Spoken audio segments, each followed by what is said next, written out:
we're good. Bussin' with the boys, hanging with the fellas,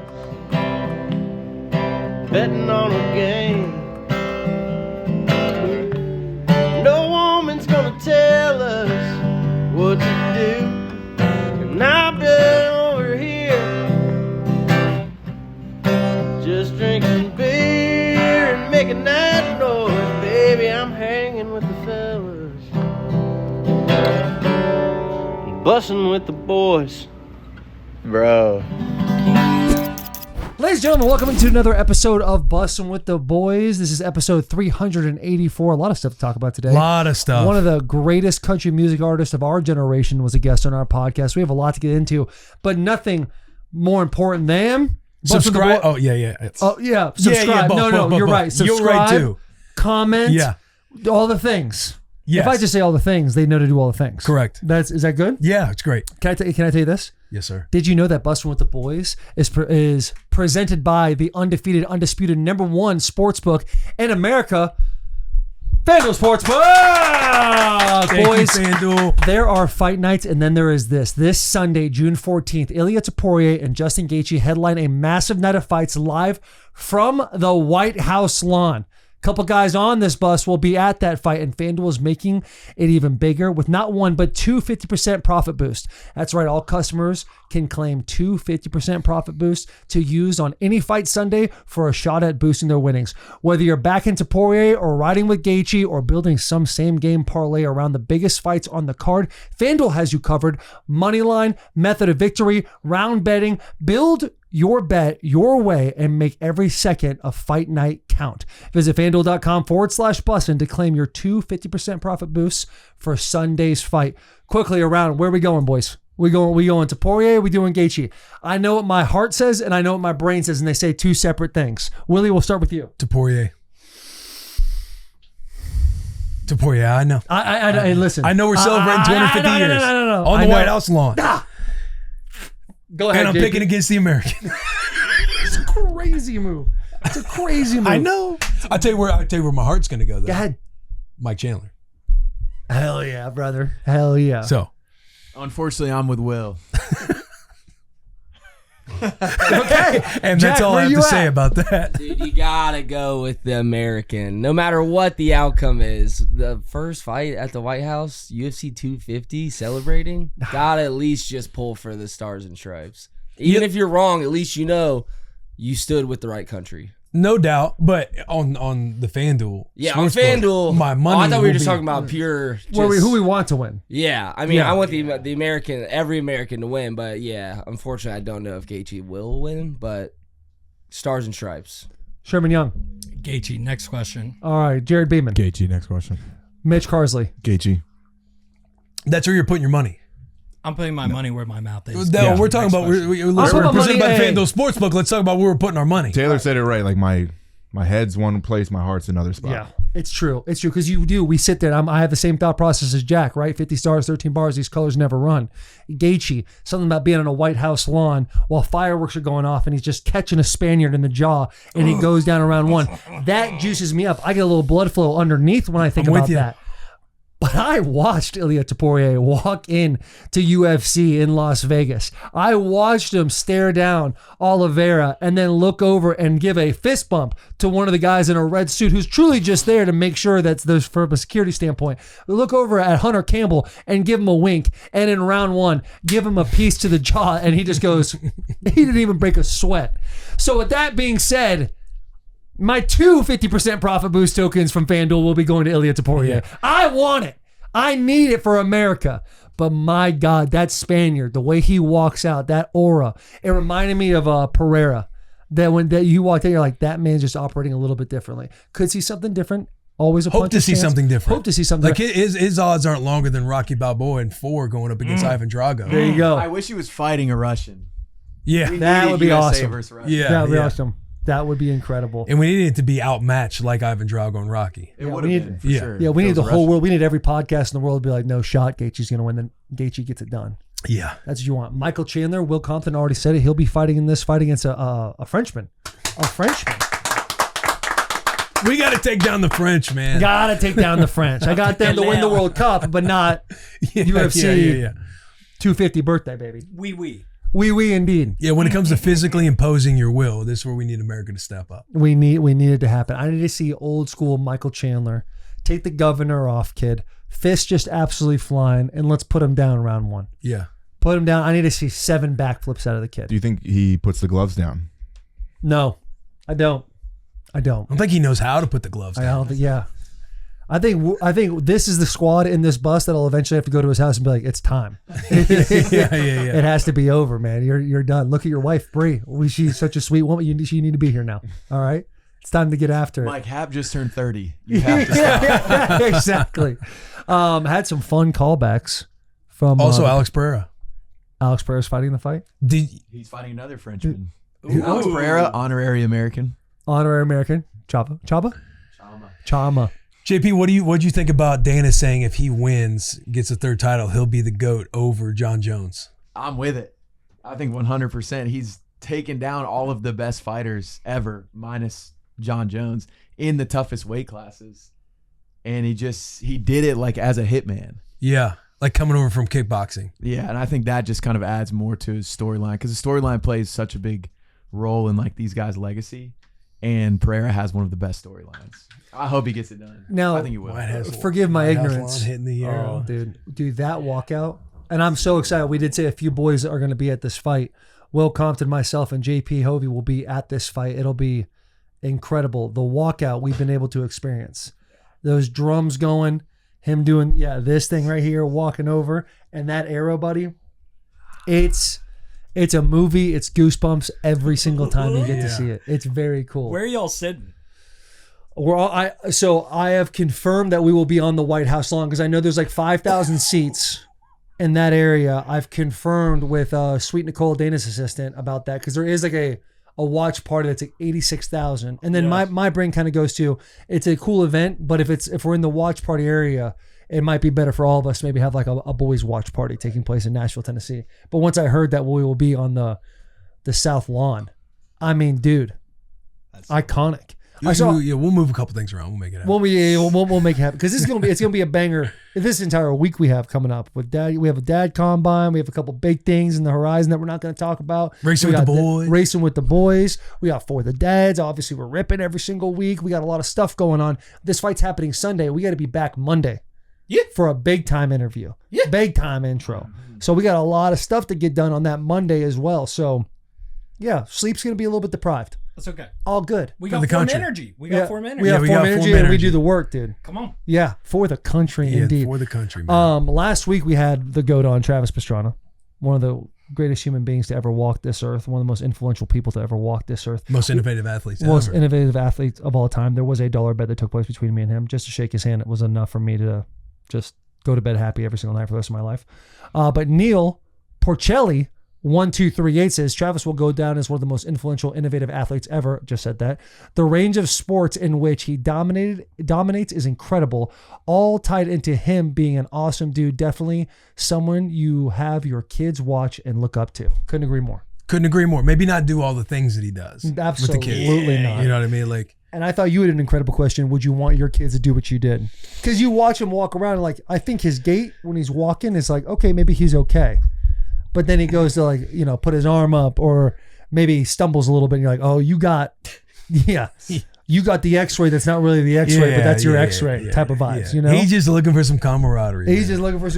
And hey, guy can get some jaw sets in too. I love it. Yes, sir. I did have one follow-up that I wanted to say for today. He is a hero of yours. You got to meet one of your heroes. You played it very, very cool when he was sitting in Will's chair right there and he turned to you and he said, you got to come out to Pastrana land. And you very quickly kind of glazed over your answer and said, yeah, that sounds great. But how did that feel? Like inside your body, inside your brain? Felt incredible that not only he did that, but he tried to make a couple plans with Cletus McFarland. November 13th, they have that big race. He's like, you guys got to come out. It would behoove him to have us come out as well. Yeah. He's already in his brain. His agenda has Bussin with the boys, Will Compton and Taylor Lewan with him in the future. And that juices me up. Because there's been Travis Pastrana. Yeah. That's amazing. Has you in his plans, bro. Has me in his plans. Now, how are those plans still in there? I hope so. I hope so. I hope so. He could have left the shop and it could have just been like Severance. Like his brain just back. Yeah. He just, what do we got next? Yeah, dude, it's awesome to have. It was cool to sit there, and I'm no joke. I said this after, and you'll see it on Under the Hood. But I did say when he was breaking down his double backflip and explaining it and the details of which he was explaining it, I'm no joke sitting in this chair holding back tears. I was legit sitting there like I can't believe he's talking about something that is such a huge core memory of my life, knowing where I was when it happened, that I caught myself being like, "Hey, you gonna cry right now? You should have. You little bitch. It would have been great. Are you gonna cry right now?" So anyway, The fact you that you crying about rode the a bike double to backflip, man. The girlfriend's house to watch it? yes, Was that the double yeah, backflip? yeah. Shout out Laura Shockley, dude, and her dad Jimbo, dude. He was a Marine, and he would just sit there and he'd have a chew in his lip. I swear to God, I've never seen a lip go out that far in my entire life. Man, a few words, but really cool guy. And we sat there and watching. And he was like, pretty cool. I'm like, this is the greatest thing I've ever seen in my life. You're like, are you crying too? Yeah. The Pastrana land thing is interesting because obviously Will Compton, being a great friend that he is, him and my wife colluded together to get us to Pastrana land for my birthday one year. Yeah. Ended up I forget not how long working ago out. that was. There's been a handful of times that we've kind of Two been ships navigating. passing in the night. I know, over and over. We'll make it happen eventually. That being said, there's a fear that takes place if we're actually going there because we're going to have to do things and probably get hurt. Like they're going to make us do stuff. But you did it with Travis Pastrana. Like I got hurt. I broke my collarbone with Travis Pastrana. That is still, dude. Like I got heroes, but I also got this body that it's seen a lot of damage. You know, nothing compared to him. I got to function. You know. Yeah, but he's so calloused. Yeah, I don't think he feels pain, bro. I don't think he's got the idea of pain in his head. He ever. said he doesn't get scared until shit hits the fan. Yeah, And that's When he's in his flow state. that's his comfort zone. it's incredible. It's incredible. Yeah, might have to draw the line on a couple things. Like if I know, okay, this is where everything goes. But what This do you where- do? All of it. Probably. I just want to watch. I mean, I do like, man, would I do the trampoline the way those videos? Hell no, bro. I said Bloss tore his patella tendon at a trampoline park. He started Yes, showing us. yeah, you're right. He started showing us the trampoline stuff. All I thought about was Bloss. I'm like, I ain't doing this shit.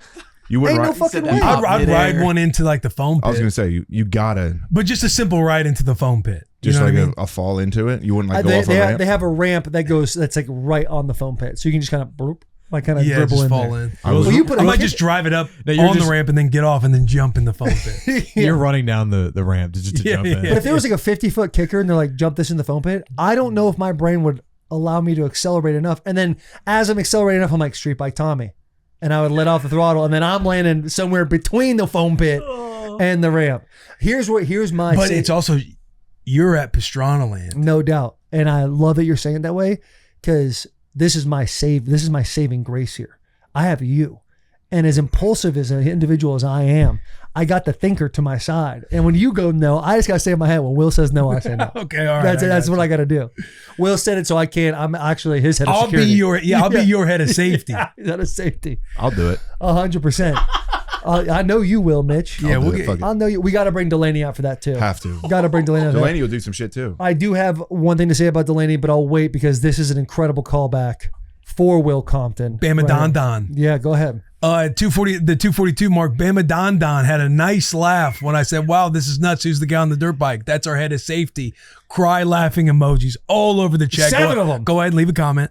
Willie, the timing was genuinely perfect and hilarious as hell. I'm glad you enjoyed that, Bama. Don Don. Bama Don Bama Don Don. Don. Just looking for some camaraderie, man.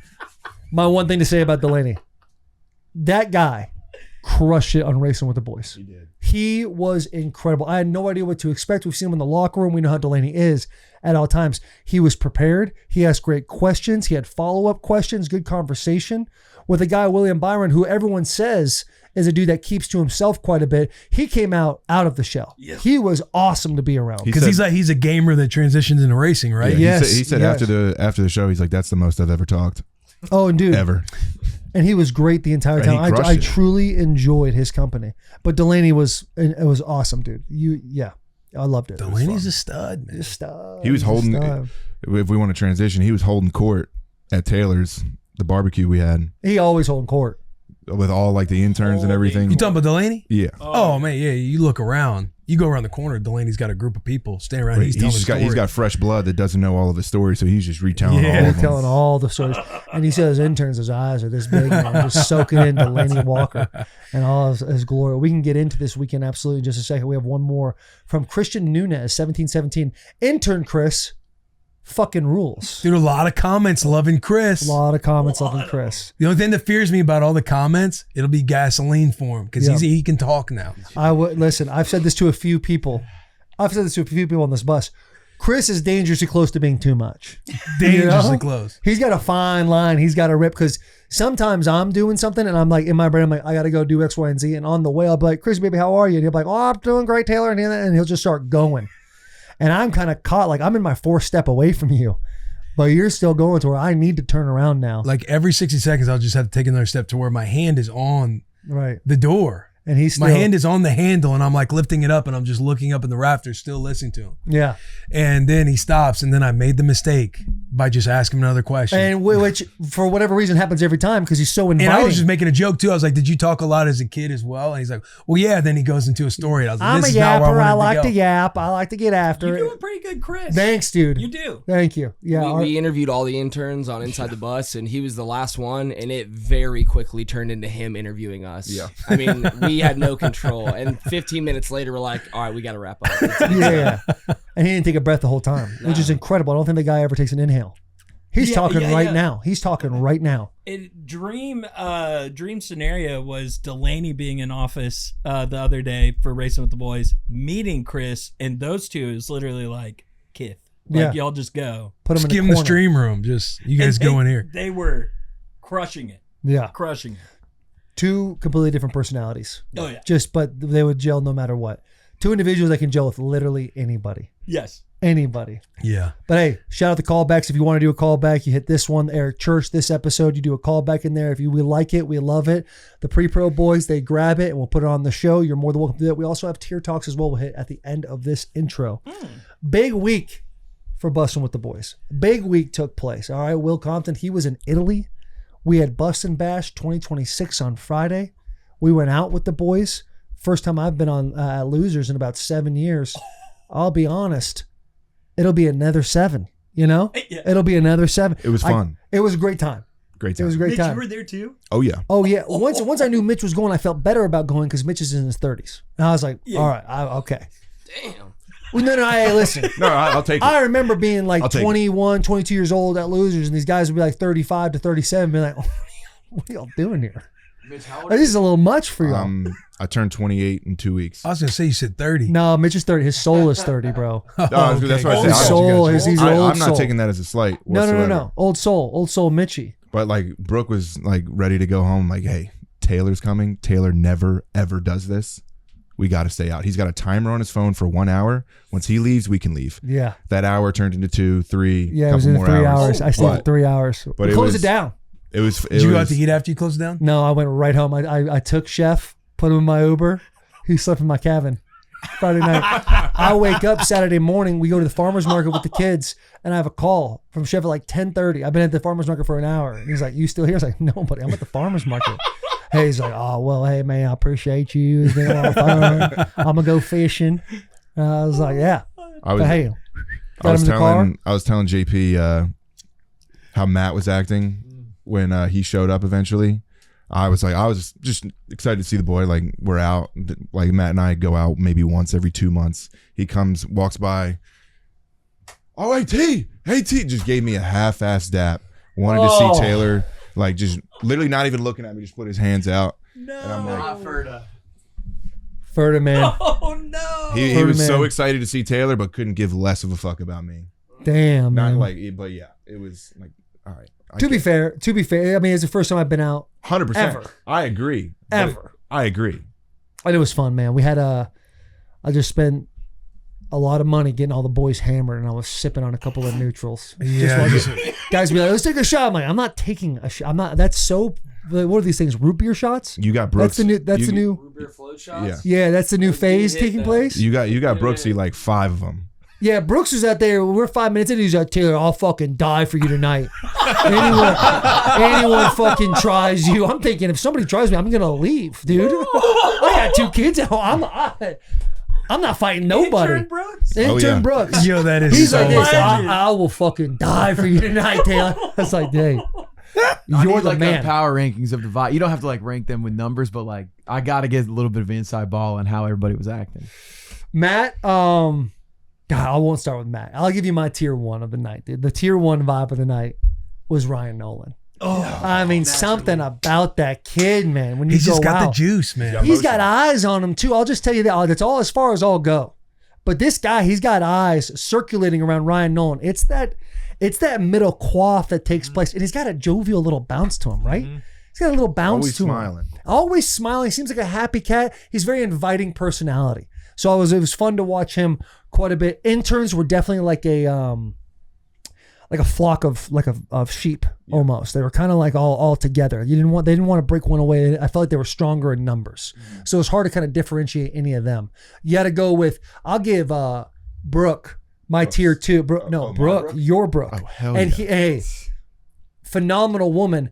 Every time I've seen Brooke, the last 7 times I reintroduce myself to Brooke. That's how bad I am. You talk about CTE ESPN. That's me. I go up, hey, nice to meet you. She's like, yeah, we've met. And she was so cool about it. I was like, hey, I'm never fucking this up again, dude. I can't do that. And tier 3 probably goes to Mitchie, baby. I would give that. I would give it to Mitch. He just could tell he was the foundational pillar piece of everybody. Was all the interns out? It was Brooks, Henry, and Dirk. Ryan was out of town. Chris is only 20. Brooks, Henry, and Dirk. Power rank those 3. In Taylor's defense, before he says anything, I feel like they were maybe not Brooks, but Henry and Dirk were a little gun shy, a little shy, about, especially like being out with their boss kind of deal. I'll give Henry does have a girlfriend as well. Yeah. I liked Henry's vibe. I think he's got like a Ryan Nolan vibe about 100%. him. Seems very happy. I love how we just have Joe Burrow too. Just looking we have Joe Burrow. I mean, that's spectacular on the essentially, screen. if Ryan Nolan worked out, Yeah. that's Ryan Nolan. I could. That's Ryan Nolan with 15 pounds of muscle extra on him there. I'll go Brooks next because his enthusiasm was incredible, and then yeah. Dirk. Yeah, I mean that was the 3. Yeah, he's just. I'll tell you quiet. this, dude. Dirk, that arm he's got, Yeah. the dog bite.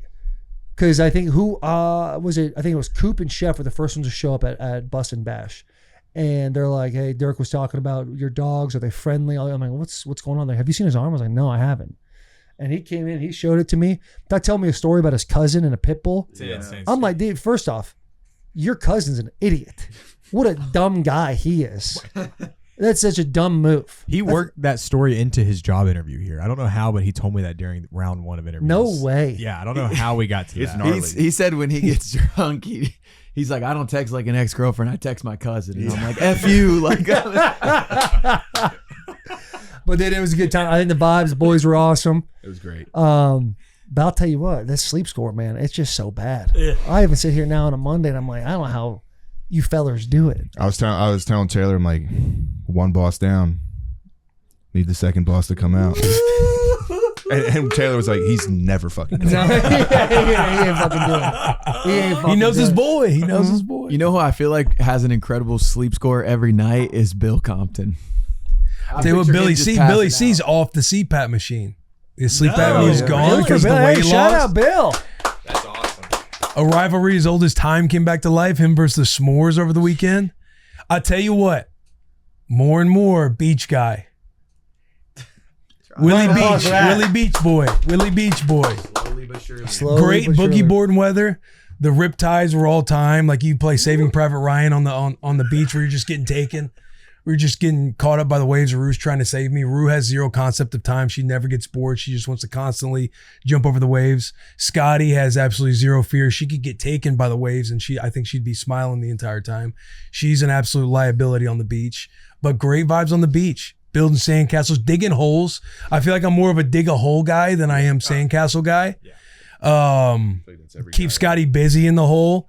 Burying each other in the sand. Like we just had a great time. We're about 1,000 steps from walking to the beach every day. So slow mornings, like late nights staying up playing Uno. It was just an all-time good vibe. We had a bonfire one night where we got with some friends. They joined us. We had about 15 of us ripping around making s'mores. It was a boy got kissed by the sun a little bit. Come on. Both girls, their hair just gets blonde when they're out in the sun. All-time weekend in 30A in the Italy of America. Yeah. 30A is really growing on me over and over again. I used to especially be anti-Alice. And then you go there and the convenience factor that takes place. Go there, you call them, hey, this many chairs set up, s'mores, tacos if you want them, whatever. You go in there and it's already ready for you. And when you're ready to go, you just ninja smoke and get out of there. It is a vibe, dude. Another secret spot. I mean, Sherm, you didn't live there, right? Your grandma lived there? Grandma lived there. Grayton Beach.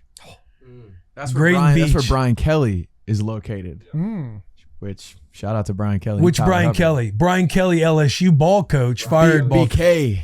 Florida Georgia Line. The crew that we got, that we basically got back together. You were welcome. That's where Kurt Benkert is located as well. Yes, he's in Grayton Beach. He's in Grayton Beach as well. Brian Kelly, former LSU head ball coach, he was like 3 houses down, like on the street that we were on to go to the beach. He's there like full time.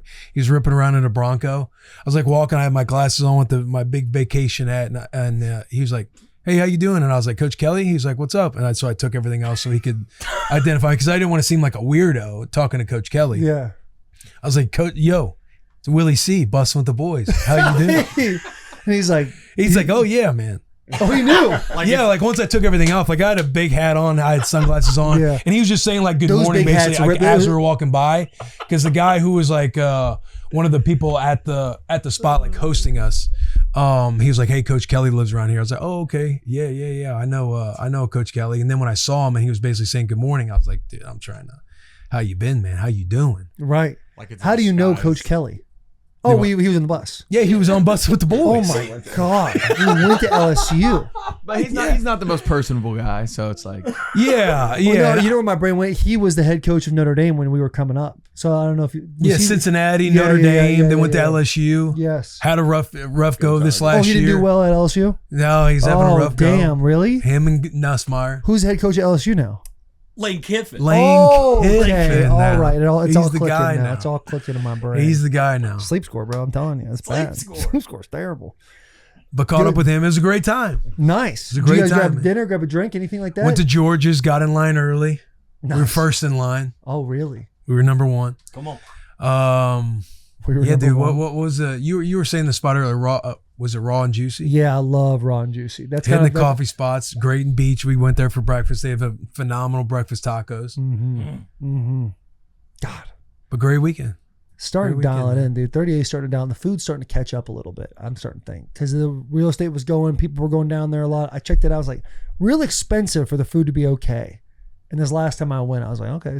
Have you went to George's yet? That's the one. Is that the one across the street from?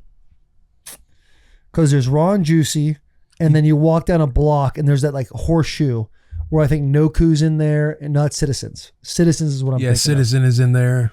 You can go down a little bit, either farther or right before, but George's is the one where people are like standing in line because you can't get reservations. You have to go and be in line. Really? Yeah. See, I wouldn't do well with that. The salt and spicy or salt and pepper shrimp. Oh, out of this world. Jesus Christ, yeah. Have you And I'm talking calamari. They're calamari fries, not the skinny stringy calamari. We're talking calamari fries. Fries. Yeah. Do you like the octopus calamari? I'll eat it. I love it. That's my favorite one. That's my favorite one. Sketchy looking, but I'll eat it. Yeah. Sketchy looking. The first couple times you dive in, you don't know how you're supposed to feel, but that's my favorite now. Yeah, you feel like you're just eating an animal that should still be out there ripping Looks around. like it. Yeah. Out there doing his thing a little bit. Like, man, they kept his shape and everything. It's one thing I know it was an incredible weekend for you, but last time I was in 30A, we went down to Panama City, Panama Beach, whatever, and we swam with dolphins. And I'm like, Willie, you gotta go do these dolphins. These guys do the tours. They know exactly where they're at. It's like not if, it's when you're gonna see them. And you dive in there, and I had like a little one going right past me with a baby nuzzled up. Wild dolphins. Wild dolphins. We're talking out there freelancing. Oh, wow. Freelancing dolphins. I'm like, you got to go. So I hit Will, what was it, like Friday, something like I that? think Friday. And I'm like, hey, you can go see those dolphins? And his text was schedule with the schedule. We just weren't Like all the optics, like having like you getting my dad there, getting Wyatt there, having the in-laws, kind of first time having the house, and getting the family there, because we're trying to create like a annual family vacation, because this was our 4th year there in a row around that time, but trying to get everybody corralled and just, you're feeling out the vibe. Right. It's first vibe So with Dolphins, everybody. huh? And everyone never really says anything. You hit it like 5 more times in that day before you're like, I guess we're not going to Dolphins. Yeah. The Duke of Bonterre was swimming with some dolphins. That's what I'm saying. He wouldn't go. No, he would. You'd have to force No, him. Billy C wouldn't be getting on a boat out in the water. What the hell? But it's like, hey, you're like in a cove, and you just like they're like there's a cool little, like, you're legit in a cove, and then there's a little opening, and you just go out in the opening and take a quick left. Like, you can see the beach. You're not just out in the middle of the abyss. You're not getting what I'm saying. He ain't leaving the house. Like, even if I explained how easy it would be, he ain't getting out there. He ain't doing it. Will, can you simulate the conversation of you trying to get Billy C to go out with the Dolphins? Like, how would you even approach asking him? I would tell him, I would just break down, hey, we're thinking about going to swim with dolphins. We'll go out on a boat. Kind of give him the whole breakdown like Taylor said about going to swim with dolphins. Very easy, very seamless. You could stay on the boat. I'll swim out there with them. But I think we're going to get everybody, take the family and go out there. Let's call it Saturday. He would nod his head. He'd probably grunt and not say a whole lot. And then Saturday would come, and then he would back out on Saturday. I think me and Steph were going to stay back. We're going to hit a couple shops, and then we'd just be going back and forth. I would just know he wouldn't want to do it. Yeah. Like whitewater rafting back in the day when we were in Colorado, trying to get him to whitewater raft. He was pissed about having to go whitewater rafting because he didn't want to get injured whatsoever. Yeah. And because he loves the leg press. Yeah. And don't take the leg press away from him. Because he's like, there's a couple things I love in this life. Him and my mom at the time were arguing back and forth. He's like, I love my family and I love weightlifting. And he's like, I don't want to risk weightlifting getting taken away from me. We talk him into doing whitewater rafting. He gets us stopped and pulled over like just a quarter of the way through. He gets out on the side and a bus has to come pick him up and he's going to wait down at the end. I was impressed and happy just to see him standing out in the water, letting waves hit him in the shins. Seeing him laid out on a chair, he was sunbathing, and then 45 minutes or an hour goes by, then he puts on sunscreen, so then he's burnt the rest of the time. This isn't a guy that gets out in the sun. He's got like the blotchy red. Same with Wyatt. They didn't put on sunscreen at the beginning, and it was a hot, the wind's blowing to where you just don't feel how hot it really is. Yeah. And then they're just blistering sunburn the next day. Wyatt's got his shirt on Saturday. My dad's got his shirt on, being real careful out in the sun. Oh, man. Yeah, Bill's got those Dale Earnhardt Jr. legs. Yeah. Just them pasty white thing. They ain't seen the sun in years. Yeah. Jeans all the time. All the time. But I was pumped. He came and he did the beach every day. Actually, except for Saturday. That's when he's like, hey, I think we're going to stay back from the beach. Go hit a walk. Go see some shops. Hit a couple shops. Yeah. All right, Dad, do your thing, man. You put in the work. Shout out Billy, man. Yeah, shout out Billy. See him later this week. Yeah. We'll get our hands on old combine. Bill Compton later this week. That'll be nice. That'll be real nice. You know what's been on my mind, and finally it's pulled up on the screen, but Brennan Sorsby, back in college football. Is it a clap? I believe so, yeah. I think for the kid, it's a clap. For college football, I don't think it's a clap. Man. What? Bro, think about this. Trinidad Chambliss looking for a 7th year. Yeah. NCAA says no, he's not going to get a 7th year. They find a judge that now says yes. So now he's getting a 7th year. Love it. We talk about how the system is broken, everything else. Like, we need structure. We need some guardrails somewhere. Brennan Sorsby gambling on his team. I like you know I'm a Sorsby guy. Like, I love Sorsby. But if there's going to be a precedent being set, it would be over something like this. The fact that the NCAA says no at first, and then they find a judge, similar to Trinidad, you find a judge that says yes in Lubbock, Texas, probably somebody from Landman, that says yes, and now you're reinstated. To the point where he's only getting a 2-game suspension. Like, what is this? Like, there are no rules in college football. Mm-hmm. So it's just another example to me of like just the system at large is being broken. Yeah. Like a failing system. I hear everything So you're saying. I'm fired up that he gets to play because I want Texas Tech to be a player. I love Coach McGuire. We love Texas Tech. We love Texas Tech. Love the Red Raiders. So I'm happy on that side, but just the college football landscape at large, I'm like, fuck, this is not. Yeah. Because now what happens is like, say you're somebody right now, like gambling on your team this year. You get caught. It's like, well, there's evidence over here. He only got 2-game suspension. Right. And there are a couple bangers you guys suspended for. Yeah, and Couple of it seems like bangers. all you have to do is find a judge locally.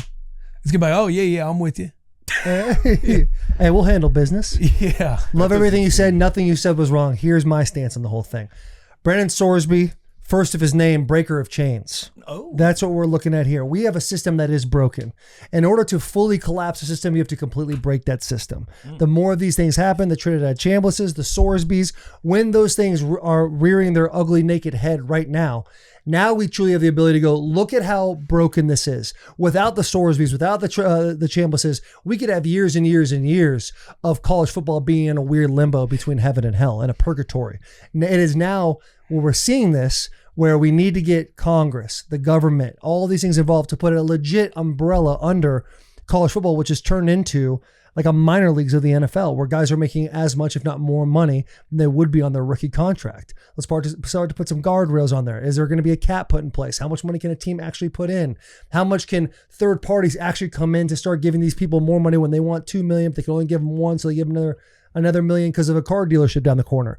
These are the things that need to take place in order to fully break what is the NCAA or what was the NCAA. Personally, where we grew up in, with the NCAA and their rules and regulations, how strict they were, kind of being like a big brother from 1984 on us, was you can't do anything. You can have a bagel, but you can't have cream cheese. You can be on the field, but your coaches can't be there, so the GAs have to. There's always going to be something where there's going to be a loophole. Now that these big things are happening, we're able to break it all down and start anew. That's kind of where I'm at, to where this is not a positive because this kid gambled on his team and then now he's going over and he's still able to play. But the positive is the long term of we're seeing how broken it is. Now we can go fix it. Yeah, I think everybody's understanding how broken it's been. Like, to me, it's like, when is the urgency going to be there to finally get something in place? I agree. Because if not, this stuff's going to continue to happen. Yeah, I think so. I love the fact that he gets to play. I love that he gets to play. Yeah, look, Heisman featured. I mean, that he would have lost a on. lot of money. I don't know how much money he's making with Texas Tech. I'm sure the numbers in the 3s or 4s or whatever it is, but he's making a bunch off the field as well. He would have had to go into the supplemental draft. Teams aren't giving up a first round supplemental for him. It'll be a second at best. And so for him to do this, do his thing, hey, right is wrong, hit the therapy or the rehab thing for about 15, 20 days, do the whole deal, put out a statement, onward, go play ball, kid, have fun, do your thing. Want to do it responsibly. Let's never do that again. Let's keep moving forward. That's where I'm at. For the kid, I am glad he's getting to play football. Yeah. Just think big picture. I'm like, fuck, man, it ain't good. It ain't good. I say we just sit and enjoy it for a little bit. Now that I'm thinking about it too, Heisman future, I don't think is on. I think he could have I think that, but even if he has an all-world year, like, would the voters actually vote for him to win Heisman when it comes to Garrett? That's where you come. That's a heady play. That's a heady play by Compton right there, because he's gonna get it. He's gonna get a punishment somewhere. It's not in the first 2 games. You're playing some schlups. No disrespect to the first 2 games for Texas Tech, but you are right. This kid has an all-world campaign. Whoever's in that second and third tier, they're gonna get the nod before him. Someone's gonna get him. Yeah. Someone's gonna get him. Someone's gonna get him. Because the draft is too far away. You know, draft don't care about that. Oh yeah. You're talking the NFL draft, right? Right. Yeah, I'm not. I'm talking about my futures bet. Yeah. I'm talking about my futures on old FanDuel. I feel like he would rather play. Let's just say he's able to play except the 2 games, but he's just exempt from the postseason awards. Like, I feel like as a player, I feel like you'd be cool with that. Like, all right, yeah, I still get to play. The fact that you're getting to play football this year is a massive win. But I'm not eligible for Heisman, Maxwell, Davey O'Brien, like all of those quarterback awards and shit. Like, I'm not eligible for those, but I don't really care. I'm trying to play football. Yeah. Like, hey, I fucked up. I'm trying to play football. Yeah, that's on me. They got Abilene Christian, Oregon State to start. Yep. They'll get those before they go into Houston. Man, I wish we were getting that Texas Tech game. I know. But then Sorsby's got to play. Ain't got to let him play. Let him sit out for one of the other ones. Because you want to see best on best, right? Yeah. Sorsby came there for a reason. You want to see it happen. I don't know. I'm excited for the kid. The system is broken. And I think in 10 years, we're watching a really cool documentary on Netflix about how the world of college football and how it was in the 20s. Yeah, it's going to be produced by us. It'll be produced by Bussin with the boys. Produced by Bussin with the Boys. Oh, There's two different voices. Will and Taylor's. Will being like, this was awful. And, hey, it wasn't that bad if you really think about it. really fun. Back and forth. There was a lot of fun. A lot of chaos taking place. And that's kind of fun. Travis Pastrana said that's fun. Yeah. So we get to have fun with that. I'm just looking for some camaraderie. Yeah, looking for a little camaraderie, you know? I know we were a week late on it. Like it came out the day we recorded last week, but Myles Garrett going to the Rams. Yeah. And I'm kind of happy we didn't get to like initially react to it because I've thought about it. I think this trade is going to be what people believed the Micah Parsons trade was going to be. Like the Rams have all the tools to be successful this year. They were probably top 3 in the league to win a Super Bowl. And the addition of Myles Garrett, I think that's if there was a question mark, that's your futures bet right there with FanDuel. Not only that, but I think Aaron Donald's coming. I think so. I That would did. be I think so so too. sick. Is that a Kevin's Natural Food Clean Take? Kevin's Dang, Natural Food yeah. Clean Take. Aaron Donald will play for the Los Angeles Rams this year. Hey, that's a clean take. That's a clean take. I didn't like Myles Garrett in this pitch. I didn't like it the way he was showing off like that. I like the He kind Wendy's. of threw a heater in there. I know, it was nice. Because he put some oomph in it. Yeah, he He did. put some fucking oomph in it. He towed the rubber. That was nice. If you're Aaron Donald, how do you not come out of retirement and play? How old is he? 35. He's 35 years old. I mean, he's out there saying, whether it's Texas McAfee or Texas whoever, he's flirting with the idea. He's got to figure out if the fire can be lit under him. If you're there, there's no doubt in my mind that the fire is lit. You're just preparing. Yeah. You're just staying low. The thing that worries me, dude, is like, well, how many years he's been out of the league? 2, 3? He's been out for a couple of years now. Really, all it takes is one.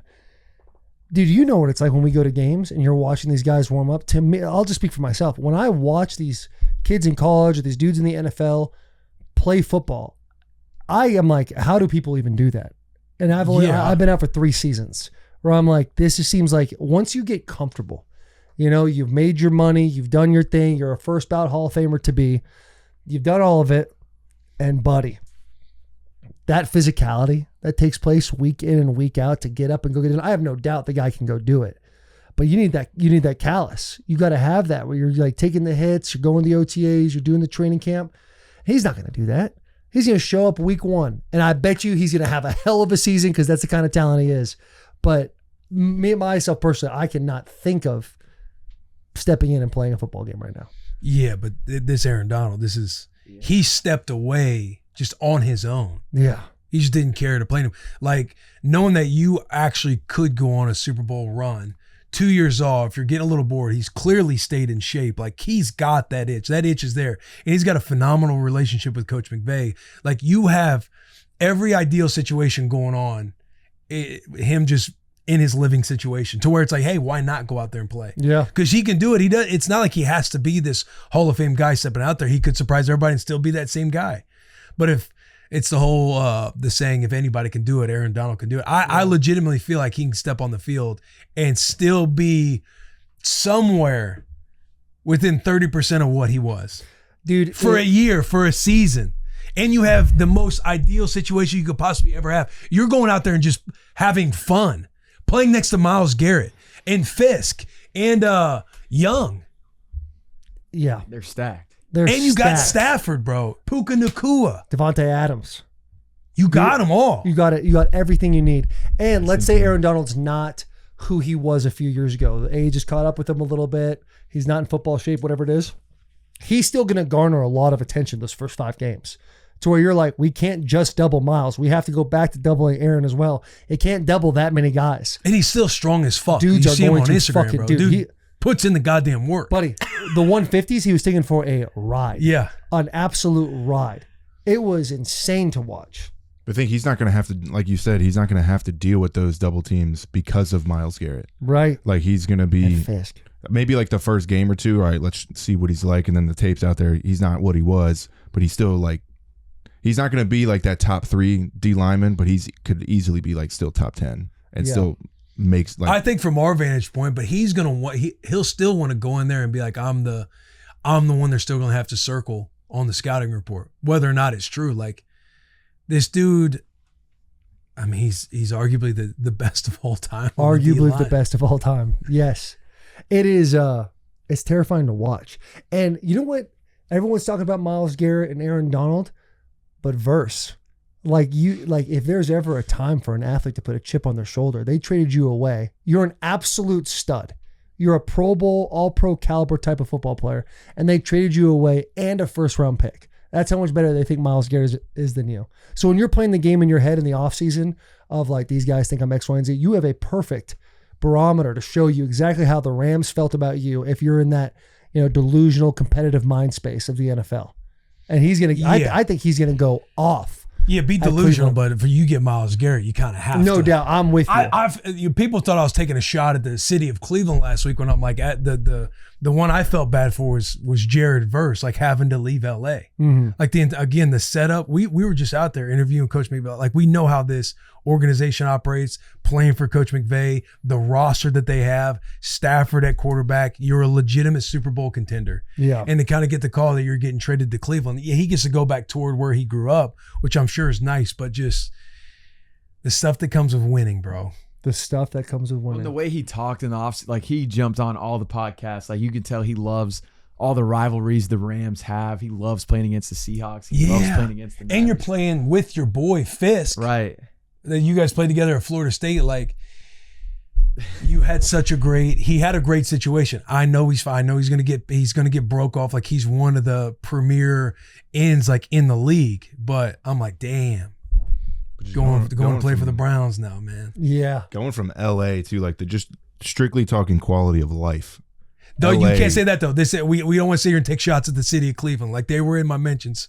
Upset thinking that I'm taking a shot at the city of Cleveland. I'm saying the organization going from the Rams where they're at, who you have on the roster, to the Browns.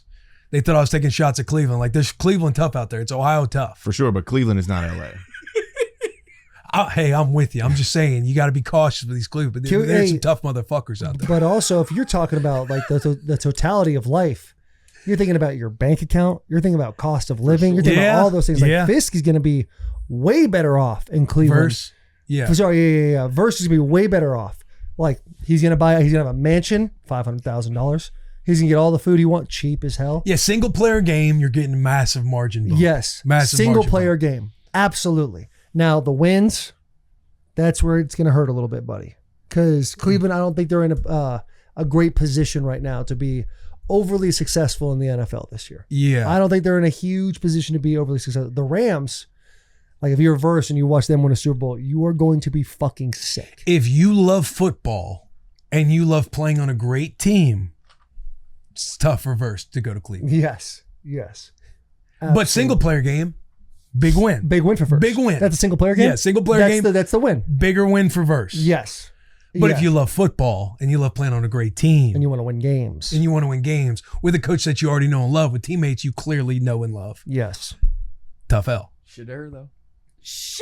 Yeah, but Matt Stafford. Nah. Deshaun Shadur Watson. time. I know. Who starts for Cleveland? I mean, it has to be Deshaun. They're paying him $1 billion for nothing the last 3 years. But Shadur going to beat him hopefully, out. yeah, Shadur Shadur will be starter by week 8. Deshaun Watson's played like 16 games in the last 4 years combined. And he's freaking like the 4th richest guy. Yeah, I mean, single player game. Deshaun Watson. Yeah. Big bump. Who knows, man? Who knows what's going to happen? That new coaching staff in there. Yeah, all those things. Deshaun Watson playing quarterback. That will be interesting to see if he's going to still be able to play at like a starter level. Because Aaron Donald being a D tackle, like as long as he's still got some twitch, he's still strong as hell. Like he's going to figure it out because he's just genetically, he's got it, all of it. And the way and it's you just put that hand in the dirt. Right. Knife fighting. Be strong. Knife fight, be strong, choke somebody out, get to the quarterback. Yes. All the things. There's a fight taking place, buckle your helmet, get out to midfield. Yeah. Go handle business. Hey, don't care if you did training camp. Get out there and fucking tackle that quarterback. Right. And it's like, okay, I'll go do that. Yeah. I mean, Deshaun, 16 games in 4 years, tough. Yeah. Tough living out there. He's been out of the league arguably longer than Aaron Donald. There's debates out there. There's debates taking place. But we don't want to come in the city of Cleveland because I feel like they're somehow going to get woven back into that. Tough bastards out in Cleveland. I'm just saying, you don't want to mess with the Youngstown Great Mafia. city. No. Yeah. Luckily, Deshaun, it's like you can't, nobody's not going to be like publicly defending Deshaun Watson. because of his history. Yeah. One player game is as far as we'll go. Yeah, we'll one go. player game. That's as far as there. I know we've said a lot of things about Cleveland. Can I just say one thing? Fuck the state of Ohio. That place sucks. Dude. That place fucking sucks. We interrupt this episode to bring you Rose Sparks. The older one gets, the more it becomes clear that sex is about quality, not quantity.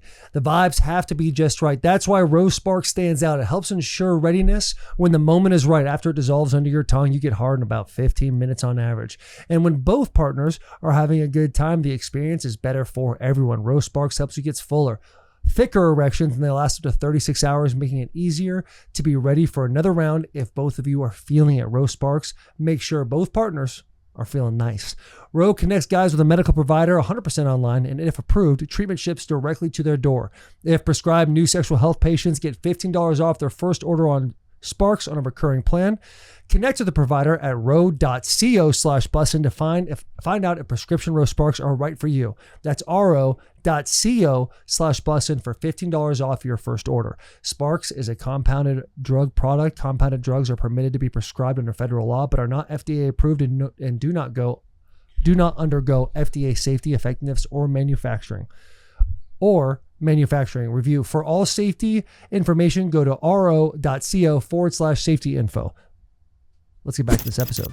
That's nasty. That is nasty. That's nasty. What do you mean is that nasty? It's nasty? That's You can just nasty. say Ohio State. No. Ohio. Talking about Mommy, Toledo, Cleveland, Cincinnati? all of it, dude. Cincinnati. Youngstown? Youngstown. I don't know if I want to say Youngstown. Yeah, I was them gonna boys, say them boys go a Youngstown. little hard in Youngstown. And if you're real mad about this and you want to do something about it, remember, it's just words, dude. I'm chilling. I'm This chilling. is I ain't Taylor's gonna lie. address. But for real, fuck Ohio, dude. Fuck that bitch ass state. They know it too, dude. Hey, should we do some spicy tear talk right by bro? Let's do some Rose That's spicy the best tear talk. transition you'll ever see. Bachelor party ideas Now, for Myles Garrett trade.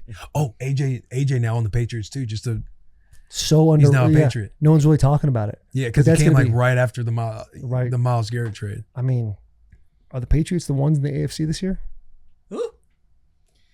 You got to think so. Nah. You don't think so? So you should be back. Buffalo too. Bengals. Yeah. Josh Joe Allen's a dad. Burrow. Here's the thing about the Bengals, man. And the It's Ravens. in Ohio. What's that? Ravens. Yeah, Ravens. But Ravens were supposed to be the best team since football was invented this past year. I like the Jaguars too this year, man. No, I'll tell you who I like in the AFC and making the playoffs. I like the Titans making the playoffs. I like the Titans making the playoffs a little bit. I think by the playoffs, I think Titans. Yeah, I kind of like that. Yeah, You got the Titans winning the division? I could see them winning the division for sure. Because I think Jaguars, I just don't. They're sneaky, but it's like hot and cold. Who knows? Liam Cohen, stud head coach. CJ Stroud had a weird year last year. That defense in Houston's absolutely incredible. We'll see if CJ is CJ who was 2 years ago. Then yeah, we got problems. So right now, June. June 8th. I don't like looking at the schedule. I don't want to. June 8th, who would you pick to win the AFC South? I'll pick the Titans right now. At this moment.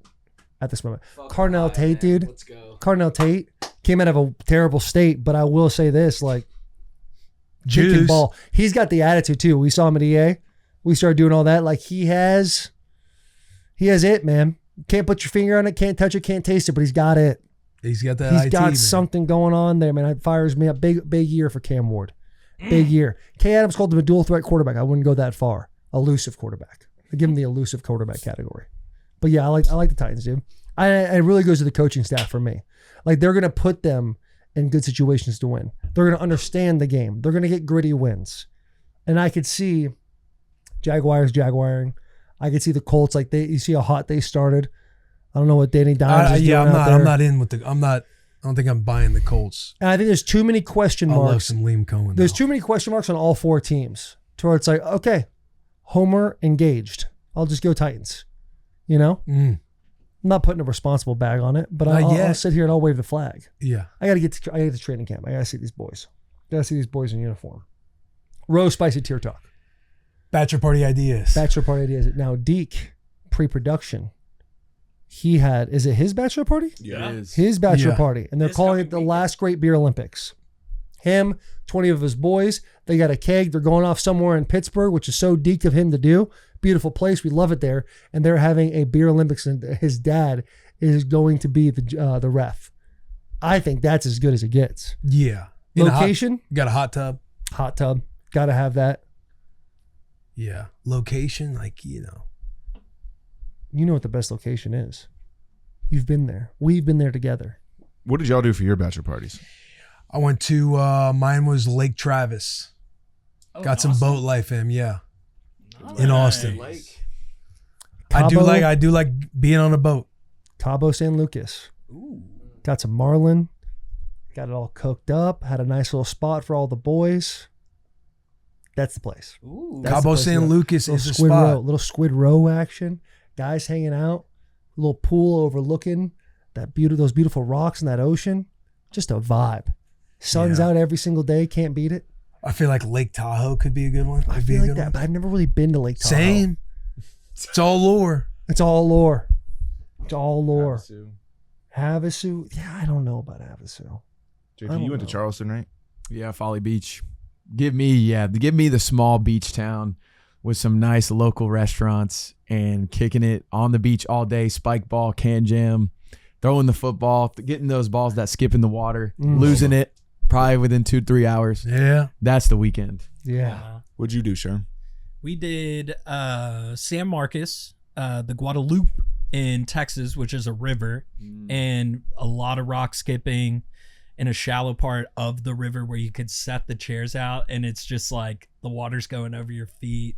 You got a cold one in your hand, and you're just skipping rocks. Played some golf, had some barbecue, had a little beer pong tournament. Not like a full-on beer Olympics, but it's all the boys need, man. Yeah, men don't need much. You don't need much, bro. I'll tell you what is a great bachelor party game: Chandelier. Oh, yeah, Chandelier is a fucking game now. That's a game. So where are we going? Tier 1. Tier 1, beach. Tier 1, just put beach. Beach vibes. Yeah. Tier 1, boys at the beach. Tier 2, personally, I'm thinking lake. Boys at the lake. Boys at the lake. Boys at the lake. Tier 3, Derek's boys at the house with a hot tub. Yeah, cabin. Nowhere cabin. Yeah. Tier 3 cabin. Yeah. Tier 3 cabin. Bottom tier, bachelor or bachelorette parties put together. That's my clean take. I've seen people doing that's that. my clean take. I've seen a lot of people doing that. It's like, what was that? Bottom tier. To me, that's like that. Put that. I'll put that the lowest of the low right there. We have evidence of that not working in the NFL. Don't want to throw anybody's name out don't there, be nasty. We don't want to be nasty. But you know what I'm referring to. Yeah. The dual like bachelorette and bachelor party, bride and groom. They're doing it together. Oh yeah. No. I'm not. Put it down. Not about that. Yeah, not about that. That kind of defeats the purpose. And a necessity too, like a need you have to have on your bachelor party is you need that one friend who you're just kind of nervous about the entire weekend. Yeah. Who could just be a liability. Yeah. Like, hey, if you continue to get black out the way you are, we're gonna have to ask you to leave. And you don't want to ask him. You need that kind of guy in your group. Yes. Dude, hell yeah. Like, man, we're just trying to have fun this weekend. Why are you trying to fight everybody? He's such a pain in the ass the entire time, but you need him. Yeah. Gotta have him. Everybody's thinking of that one person too. Yeah. I'm trying to figure out who my person was. Mike Dietrich. Damn. Damn. First and last. All right. I'll go too. Quinn gets so questionable. You're staying up late at night and he's just talking about all the shit he's got going on back in his personal life. You're like, I get why you're there, but we've got to just. He's like, I needed like this. Yeah. Hey man, you're not getting married. What are you My talking guy's about? not like that. He's just. You go, Fuck off, man. Jared. You go back in the house and Quinn then you're Gallagher, like, my brother-in-law. That was our guy. Like, man, he's been going through a lot, bro. So you're on his side now. We split the trip for him. He needed it. Yeah. Dude hasn't paid shit on this trip. Yeah, he doesn't have a job. It's always the first person that you see in the hot tub or the pool. Like the second morning there, you just wake up, everybody's getting out of bed, they're already in the pool. Yeah. They're just going. already drinking too, and like you're just still recovering. Like, let's go, boys. What are y'all doing? You guys are a bunch of pussies, dudes. Y'all want whiskey or beer? Dude, I want water. Please, for the love of God, something with electrolytes in it. I'm dying right now.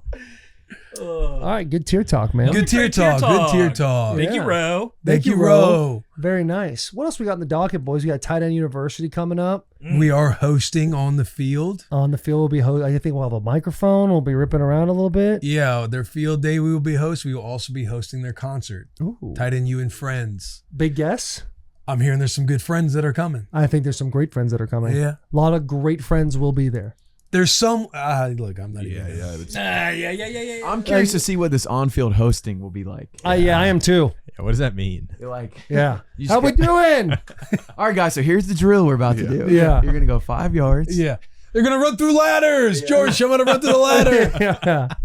Hey man, we just show up, they give us a microphone, they tell us what to do, and we go do it to the best of our It's always abilities. a good vibe with the tight ends too. It is, dude. Yeah. Hey, and we got a Number one nice position. little roster of tight ends that are coming on the bus. Yeah, and for the fans that show up, just know I will do my job. Every time they got the circle going around and Greg or Travis or George is breaking down a drill, I'll be getting that microphone up to them so that way you guys can hear from the stands. Getting some good journalism in for Tight End U. So this is like a live show now. I have no clue, but I'm ready to do whatever they want us to do. You're ready to do whatever we need to do. Bring vibes, have fun, That's all you can ask for, dude. get everybody in on the conversations that take place.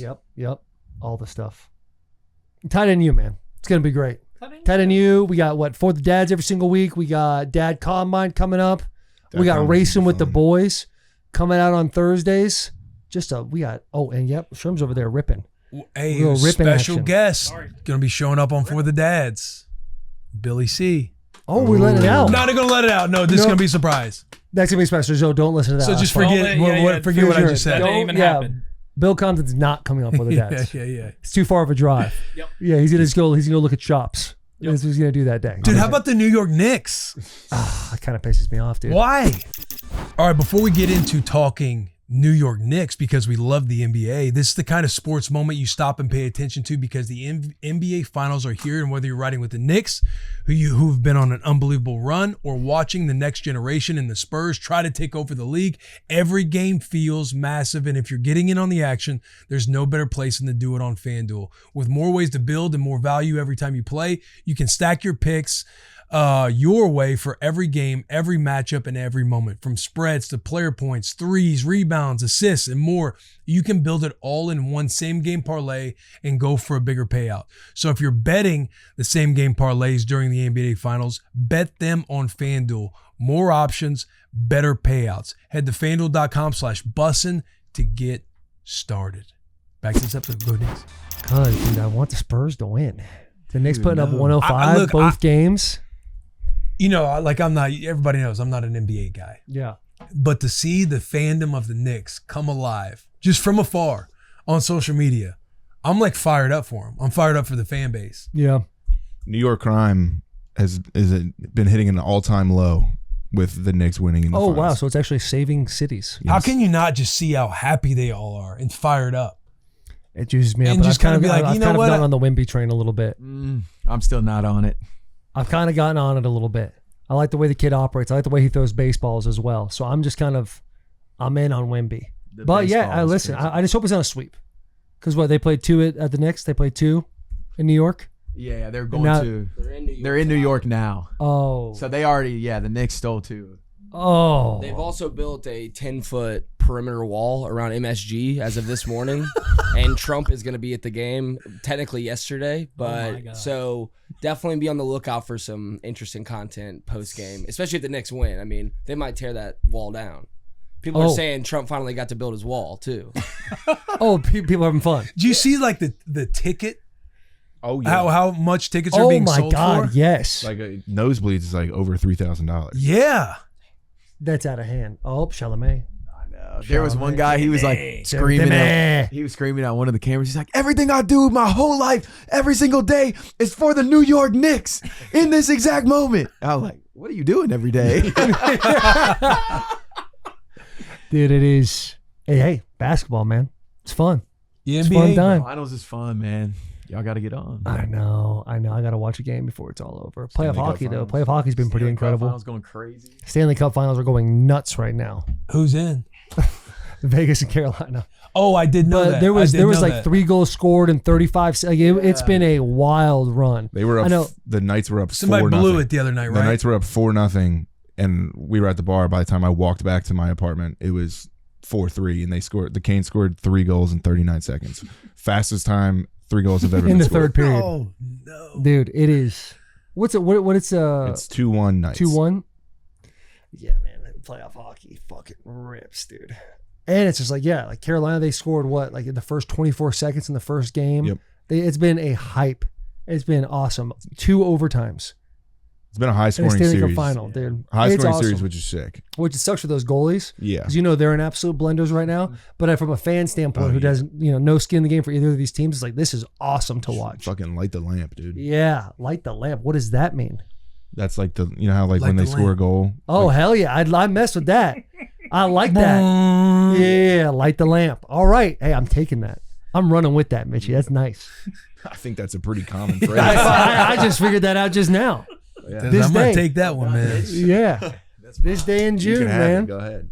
Should we get into what you got, Sherman? We should. We have some tier talks. Nice. Hashtag Tier Talk. This one comes from Jono Steele. Best warm-up songs. Hashtag Tier Talk. I'm going to throw in Till I Collapse by Eminem. Yeah. Yeah. It's a good one. That's a great one. That's a good one. that Warm would up get some songs. pop. Warm up songs. Low hanging fruit. Cinderella Man by Eminem. Ooh. White America by Eminem. Dude, good warm up songs. Skrilla. Yeah, Skrilla Lips, Skrilla Gotta go Lips. Skrilla. Masterpiece by the Baby. Yeah. That's another yep, one. Yep. That's another one that's fun. New Sharp Noise. Dressed Man New by Noise. ZZ Top. It's A little slower pace something. I like a little Day to Remember. I like a little Day to Remember, a little Under Oath, a little As They Lay Dying, a little As Blood Runs Black. Joker and the Thief. Something that makes you just hate the, like, I'm going to die today. First Day Out. First day out. T Grizzly. Okay. I didn't play sports, but can Michael Jackson fit in this at all? Oh. Probably not. We were talking before the show. Michael Jackson rips. Is it any Michael Jackson songs? in there? Probably not. Hold me like the middle of Jordan. You know when I say to thee, and you're just like, eyes. You my friend. What was the song you listened to before every game? Free Willy. It said she made you cry. Oh, Shout Mixed out to Drinks About Wales. Feelings in You by Eric Church. That was like a after the hot tub, getting and hot tub, cold tub, go get in the shower, put it on, no headphones on, just let it play in the shower, and just have the water running over my head. Just a good cry. Right before, it was the last song I listened to before I put my uniform on. Yeah, have a good cry. Good I cry like segue. 3 times before a game sometimes, man. And Just get them that's good. tears out. That's good. Yeah. Sometimes you be walking around a little bit, just talking because you're nervous, trying to chatter up the boys. When it's time to lock in, they get yourself a couple tears out. You That's release nice. a lot of good chemicals when you cry. Gotta In let the it go brain. sometimes, gets man. you, You have a Yeah, good man. cry. Gets you going. This tier talk comes from Trevor Bickford. Are y'all getting any credit you deserve for getting Florida Georgia Line back together? I haven't got a text. I do feel like this pod should be the first pod they do together. Yeah. Yeah, you guys can do that. Oh, you don't want to? Oh, Elaborate on that. You guys can do that one. What do you mean by that? Dog. I mean, we were back to back with them that week. Yeah. And that When stuff started was their going down. conversation. That Yeah. started the first domino to fall. Yeah, it seems like it. We isn't it? had the There uncomfortable were conversation. that Yeah, there were artists hitting us up, being like, "Yo, fired up that you guys had these conversations." Yeah, people were Because about there was it. still obviously very much friction there, and now seeing them post photos, like getting back together, I'm like, small part. Boys played a small part. Yeah. Some people are saying white boy country's back. Yeah, there you go. I'm sure our guest this week would love that.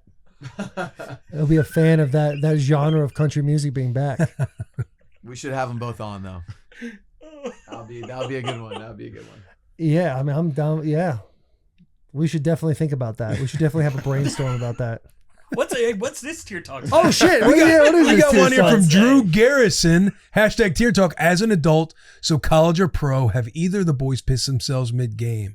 Like they're not coming off the field, so they just let it flow. I mean, I can be on the field. I can be off the field. I can be in the bedroom. I can be sitting right here on Bussin with the boys. I can piss myself at any moment. Yeah, I would. Yes, the answer to that is absolutely. Yeah, my first game ever dressed was week 17. Got called up. Last game of the season. Recorded 1 tackle, 2013. And I was nervous, but I had to piss. And I didn't know if I should ask somebody like, hey, where do you go to the bathroom? Because I just wanted to kind of keep my head down. Like, hey, I'm wearing, I think I was number 53 was my first jersey I put on. I'm just on the sideline, and so I was nervous to ask a coach or anybody if I could go potty, or like, hey, where does somebody go piss at? So I just pissed myself on the sideline. Nice. Cold game. Not a lot of sweat. Just a stream. Not a lot of sweat. Got out there for a few punt reps, a few kickoff reps. Was it raining at least? Yeah, it was raining a little bit, but not a whole lot. Not enough to London cover Fletcher's piss. last game ever. I feel like if it rains, should be in the Hall of it's Fame.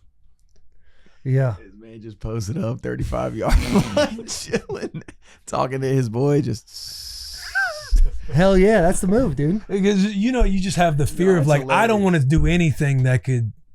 I don't know. I'm just in my own head overthinking everything. No, like, I'm finally out here. The visual is just so funny. Just picturing you standing there on the sideline, like just be in your head. Yeah. Does anybody Because you know have to I'm have a peeing little right bit of now? a focused gaze to get started. You gotta really think about it for a second. Like, I'm gonna go now. Yeah. And Did then you do when it on- somebody starts talking to you mid-pee, Just- you're in trouble. Did you do it on the sideline or on the field? On the sideline. I mean, you can't really focus that. Like, No, I'm it's trying so to imagine fast pissing in yourself between on the plays. Yeah, you can't be like, psst, I'll hold You're the in the rest of dog, that for you're in later. the dog pile. The dude you're on top of just feels something getting warm. Yeah, let's all me, fucking guys. go, That's all dude. me. Let's go. like on the sideline, it feels like there's just so much chaos going on when it was my first game. Like everybody, hey, punt team's up, punt team on deck, punt team on deck. You're just trying to get in where you can. I'm like, I don't want to go up to anybody. Hey, coach, like, dude, is there anywhere we can go to the bathroom? Do I got to go inside the locker room? I can't really hold it right now. I just shut that down, and I just stood there. Are there and peed tents? myself. Yeah, there's tent. There's blue. You could use a blue tent to pee. Okay. You can use a blue. They say I had to piss real quick. Trainer takes you in there. Blue tent, piss, come back out. But something about peeing yourself during a football game is that's what you want to do. We would do it all the time. We absolutely, especially if you play in Jacksonville. Some guy's talking to you between the first and second quarter. You just pee yourself and you point down. And he looks and he just sees the stream coming down. Like, that's what you're doing to me, dude. Give a little leg That's shake. that's how you're making us Make operate. sure he gets down. Hey, how chaotic is it when you're on punt team and it's like 3rd and 4 for the offense? So like, hey, punt team, get ready. And then we get the first down. Like, all right, never mind. You guys Yeah, gonna you sit back just down? chill. You're just like, you get the first down. It's like, all right, let's go chill for a second. Let's That's go, why. just go drink a cup of water or something. Sit down. Because like your hey, heart we're rate just playing says up. this. All right, we're about to go out. Oh, we're just chilling. All right, never mind. We're just gonna hang out. That first game, I didn't know what to do. Like as far as sideline etiquette, because you're just the complete bottom of the topo. So say it's 3rd and 4, they get a first down. I turn around and like, I try maybe to sit on the bench, but the minute somebody's like walking toward me or around me, I like stand up. Hey, go ahead. Oh, really? You know what I mean? Because you're like standing around like the guys who are playing. It was like I'm stoked to be here. Yo, it's so funny hearing Will Compton talk about 2013 as opposed to seeing him in 2018. 2018, he'd just be sitting there like, hey, mind if we grab this? It's like, oh shit, yeah, my bad. What are you talking about? Well, there's offensive and defensive side. I'm talking about like just during the game, like when you're like, we're on the squad together, you're like, hey, I'm kind of round the last bin here. I was busting with the boys. I don't know how much longer I'm going to have. Like that 2020 season when you got popped on, Yeah. you're sitting, you're hanging. Maybe hit the bike a little bit. I'm playing with house money. Yeah, you're playing. Exactly what I'm saying. Like, so Yeah. the different thought process between scared 2013 Will Compton versus Hayes in the barn 2020 Will Compton. It's totally different environment. Yeah. 'Cause you're 100%. chilling. Yeah. 100%. Yeah, I'm with you.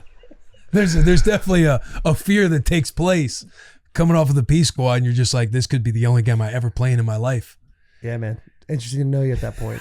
And here you talk about the old point is what I'm getting at. All right, well, we're good to wrap, boys. We feel good about it. Can I give a quick shout out real quick? Go ahead. I was in Mexico this weekend for a wedding, and before I even got through customs in Mexico, get a tap on the back, some random guy, he goes, dude, love the pod. And I was like, oh, love that. We're in Mexico, still getting, shouts from the boys.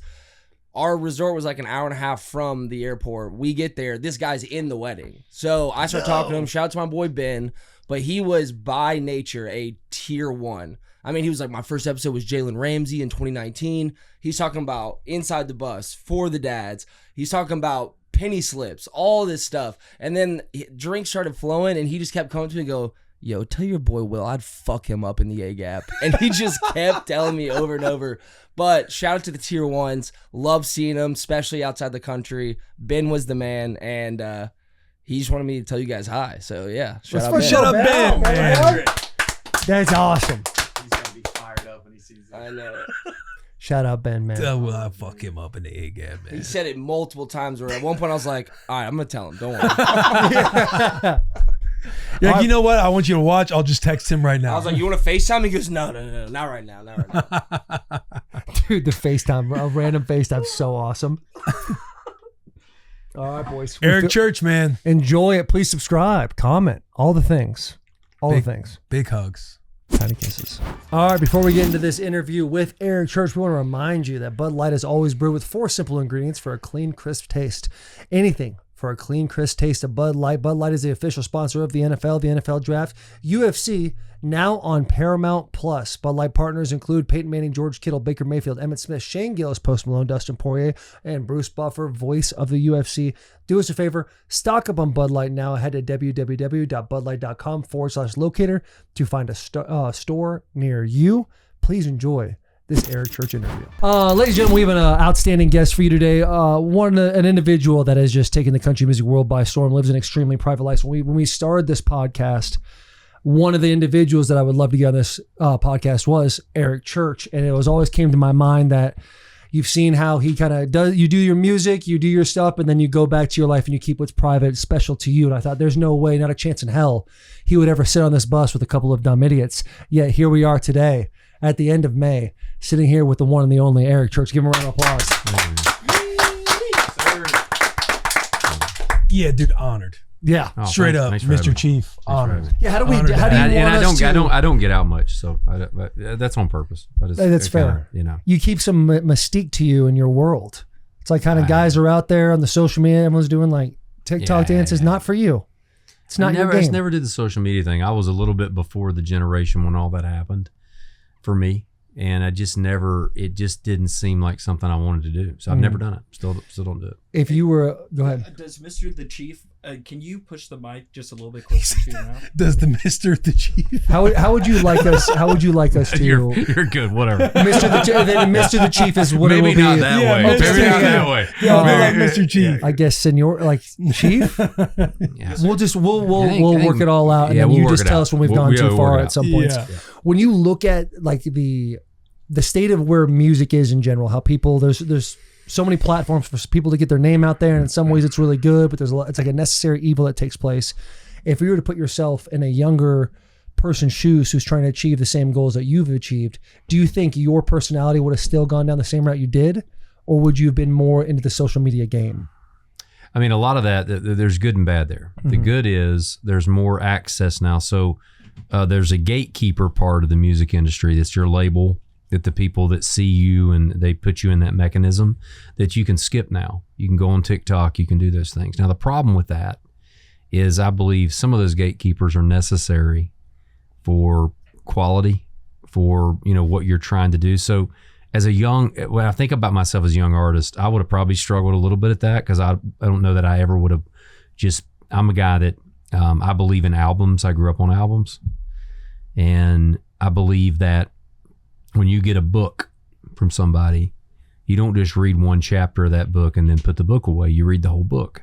And I treat songs that way. So when I conceptualize an album, it's like a book. You're going to get this song. They should all relate together. They should all be about a period of life. They should be about something you can put on a shelf, and that represents that time.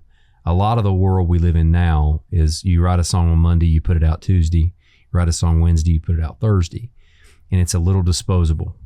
And I think that I would have struggled with that personally if I was coming up now. How was your relationship and friction with the label throughout your career? Yeah, horrible. But I mean, it got good because when I started, Sinners Like Me was our first album, and this was a time that females dominated the genre, and we were very that, and with our music, and it didn't go great. And they got to a point where they were about to drop me. We put out the Carolina album, and they were trying to steer. And I was at that time in a desperation way for a couple songs, letting them steer a little bit because I was about to lose my record deal. And I had a song on the Carolina album called "Smoke a Little Smoke" that I was certain was going to work. I'd seen it. We were playing bars and clubs 7 nights a week. And I remember a meeting. I had to fly from where I was to meet with my record label president. and we sat down and we were talking about what to do. And I said, well, I know what we should do. We should put out Smoke a Little Smoke. And that went like you think it would go at that time. Because at that time, there was no marijuana, pro drinking, none of that. And we discussed it aggressively for a while. And he had these little reader glasses things on. And I said, here's how it's going to go, Mike. I said, you're either going to do what I want to do or I'm never going to record music again for Capitol Records. I said, I'm done. We just end it right now. And he thought about it for a minute. And he took his glasses, and whenever he threw them at me, and they bounced on the table. I don't know if he threw them at me or at the table, but they bounced twice, and they landed in my lap. And he goes, "It's your funeral." And I said, "Okay." And then it worked. And then once it worked, I never had to. But the good news is, to his credit, they let me do from then on. I make the record I make. I turn the record in. I don't have contact other than this is what I'm doing. Because they trusted me after it worked. And then it worked bigger after that. When you say it worked, does that mean the single went out and the single absolutely crushed, or albums, or just all of it? All of it. And then it led into the Chief album, which is our follow-up album, which is the biggest album. And then it became album of the year and all this stuff. And I didn't even have communication with the label. I mean, I just said, here's what I'm doing and here's how I'm doing it. And see you on the other side. Damn, really? But that's, it was tough to get to that point, but once you get there, it's a good place to be. What kind of nerves do you have as Smoke a Little Smoke was about to drop, and you're like, I just bet the house I mean, I on kind of this? had nothing to lose. I mean, at that point in time, I was gonna be dropped anyway. So I thought if I'm going out, I at least want to go out with something that I watch people tear the walls down every night when I played that. I saw it, and if it didn't work, it didn't work. For me, Yeah. I was okay. I could sleep at night at that point in time. It's interesting too, the transition that takes place between those two albums. You look at one album, you got the longer hair taking place, no glasses. All of a sudden, Chief comes out. We got a ball cap on, dark sunglasses. You went into a little bit of a villain mode, huh? Right. What's great. What's crazy about that is the last thing the label wanted from a marketing standpoint. They didn't no, glasses no. They want you to have hair and see your eyes and all this stuff. But I did it because we were in bars and clubs and nobody really cared. And I have a eye thing where my eyes don't lubricate really well, and my contacts kept popping out on stage. Like I would be in these. I'm 6'3", so I was up on these Parcan lights. Would bake my I'd be blind for the show. So one night, one of my band members said, "Hey, have you ever thought about wearing sunglasses?" Nobody cared. There were 12 people at the show, and I was like, "Yeah, cool." So I put them on, and it worked. And then it became kind of a thing. What people were seeing in those bars and clubs every night, playing Smoke a Little Smoke, their live interaction is something that we weren't showing to the world with our album and what I was to the national media. And once we made that change, it was so strange how it wasn't ever conceptualized. We never spent time going, this is an idea. Right. We just did it because that's what we're doing every night, and then that worked. And then it became a thing. Is that a similar way the nickname Chief comes up? Same Is thing. it just kind of started that way? Was the album that made that happen? It was actually my band. So my grandfather was a chief police for 35 years in Granite Falls, North Carolina. And when I first put the hat and sunglasses on, they were the mirrored Ray-Bans is the first one I wore. And my band was making fun of me. Thought I looked like a state trooper. I look like Super Troopers, Yeah, great movie, great movie, film. Fantastic movie. Yeah, snozberries taste like snozberries. But they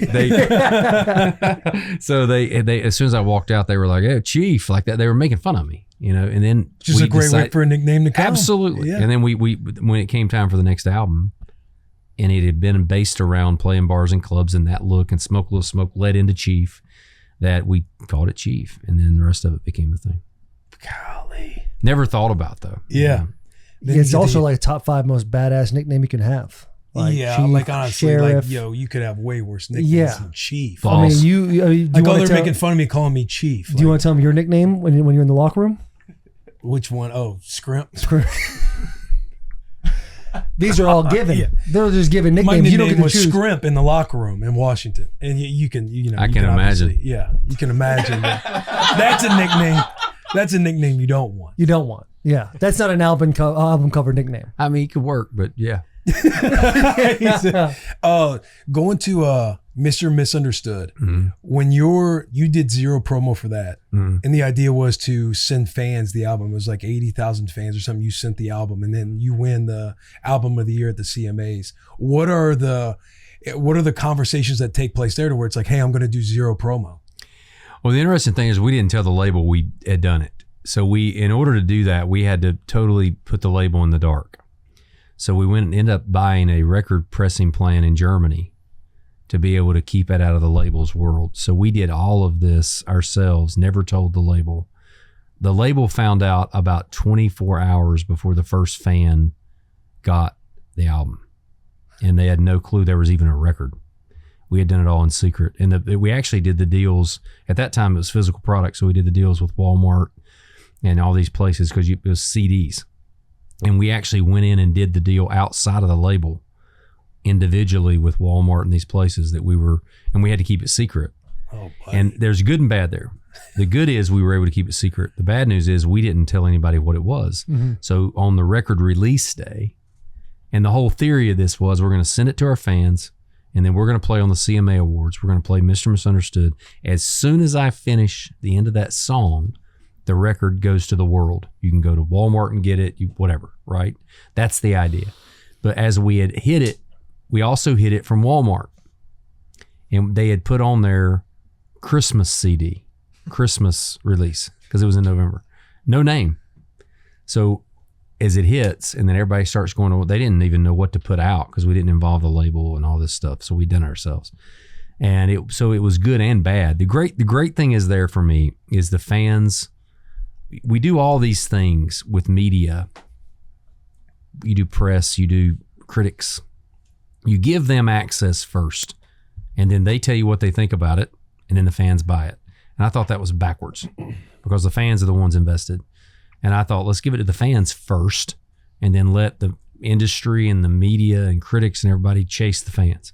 So that was the whole idea. So we just shipped it. I mean, people got it. UPS showed up with the record before the world knew about it. How pissed was the label? They were not happy. Sounds like, Well, also we did some things that, as I remember the conversation I had with the same guy that threw the glasses at me. He said, he said, do you have a record coming out tomorrow? And I said, yeah, like that. He goes, what's it called? I said, Mr. Misunderstood. It's great. You're going to love it. He said, all right. He said, how did you, tell me about it. And I said, well, I'm going to play it tonight on the CMAs. This was the day of the CMA Awards. I said, I'm going to play it tonight on the CMAs. And as soon as the thing ends, it's going to go to the world. But the fans have had it for 48 hours. He said, I've heard. And he said, he said, where's it going to be? I said, it's going to be everywhere. Walmart, Best Buy, you can go anywhere. He said, great. How'd you do that? I said, well, we just went directly to him. He said, what'd you call it? I said, well, we kept it secret. And he went, okay. He said, what did you call it? I said, Christmas album. He said, so tonight when they're calling us and all these people, what do we tell them to go look for in their warehouse to put out? And I said, good point. I see your point. I said, assuming there's only one Christmas album, put that out, So we had to chase it a little bit, but it had to kind of catch up. The interesting part of the story there is I have this grand thing of how we're going to do it, and we play Mr. Misunderstood, and it's great, and I feel so great about it. And the CMAs, anybody who's ever been to a award show, there's 2 stages running, and you play your song, and then there's a host that comes out, and they announce the next person on the next stage. So I finish playing, I feel good, and as I'm walking back to go backstage, Chris Stapleton and Justin Timberlake start Tennessee Whiskey. That was the immediate performance after. And they got halfway through, and I knew we were fucked. Because I thought everything we just did with a secret album, they just eliminated because it's one of those performances, right? Yeah. And it made Chris Stapleton. So we had to chase that a little bit too. How does it work? I mean, first off, the amount of highs you must have had walking off that stage only to be met by a massive low in 2 minutes and 30 seconds has got to be absolutely insane. When you're buying German factories to make an album, to secretly keep away from your label, to send out to Walmart, to Best Buy, to all these places, contractually, how does this work between you and the label, because essentially that's their job, right? Get distribution, Yeah. make sure they advertise for it, Yeah. all the things that need to take place. And it's like, well, you guys didn't do any of that. I actually did that, and Yeah. now we have a Christmas album. You could argue it didn't work in a way, short term. Like we sacrificed a lot there from the first 6 weeks of what the record could have done. Mm-hmm. But the music was good and the idea was good. And I guess my gut was right there, where the fans were able at that point in time to steer where you went. Once they had it in their hands, they felt empowered. And that empowering, they went and told 5 people, 3. So we ended up catching up. Short term, it was rough, but long term, it was the right decision. And that I say that to a lot of young artists now. You end up making a lot of decisions, thinking about the next 6 months or 9 months in this industry, because everything moves so quick, and it's just not. You will be happier with your career, and you'll be happier with yourself if you always think about 20 years down the line. That includes what kind of songs you sing. There's a lot of young artists that will put out a song and they don't think about what's it going to look like if I get to play this song at 45 versus 25. And they just haven't thought that far ahead yet. And that's the industry, that's the condition. So for us, at least in that time, we made a long-term decision, and it worked out. How long did it take you to have that thought process? Being a guy that comes to Nashville, you want to do the thing, the honky tonk, all of it. Everyone walks into the music the way you did. How did you get to the thought process of I need to look decades ahead, not just tomorrow? Or a lot of it week? was the what I was consuming, what I was a fan of. Mm-hmm. The people I'm a fan of are people that made albums. They were long-term artists. They were people that built careers.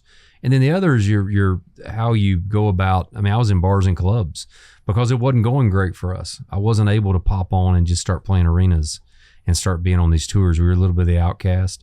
And a lot of that is the building blocks of that. The longer it takes to go up is how long your path to the top will probably mirror your path to the bottom.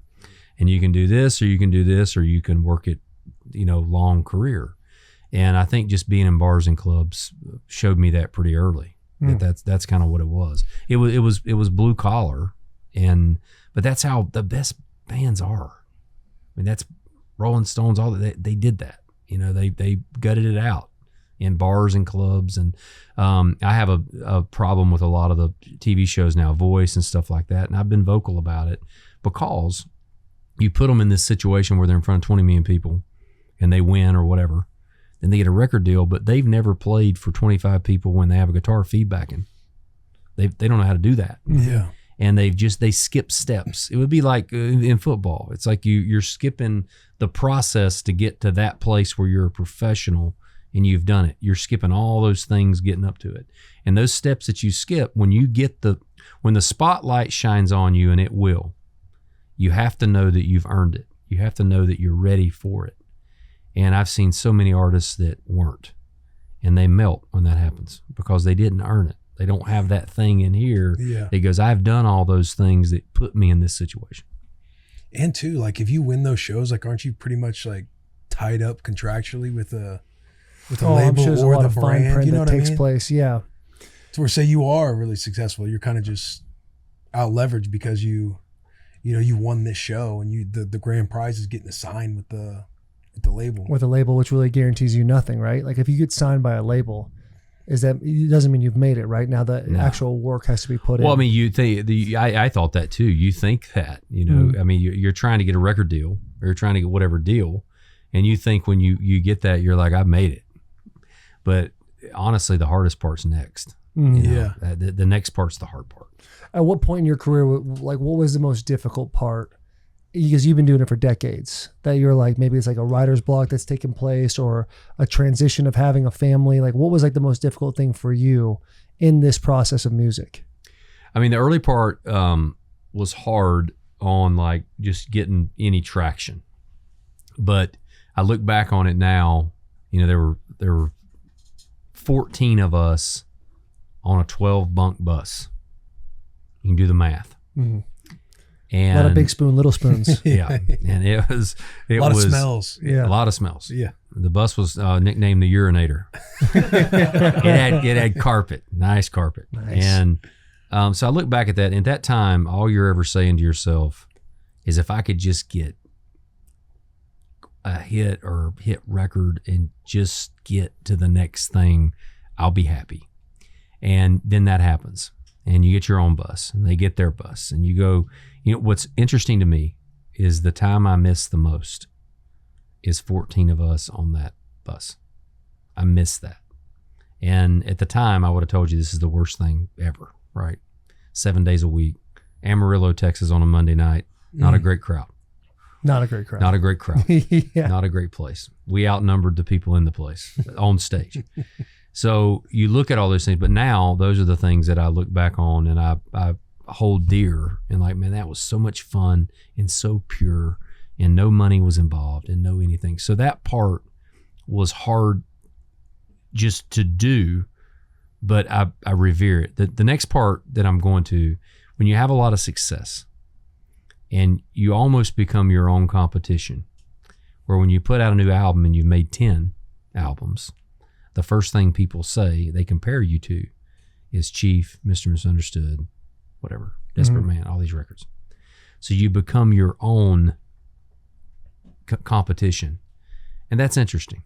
That's hard because you're competing with yourself versus just putting out music and competing with what's happening at the time. Mm-hmm. So that's been the last 5-6 years. And that's been more difficult for you, is competing with yourself. It's not difficult for me. Right. I think it's difficult when you go like this last album. We strings and horns and flute, and for me creatively, that's where I wanted to go. But then you have fans that go, "Why don't you make Chief again?"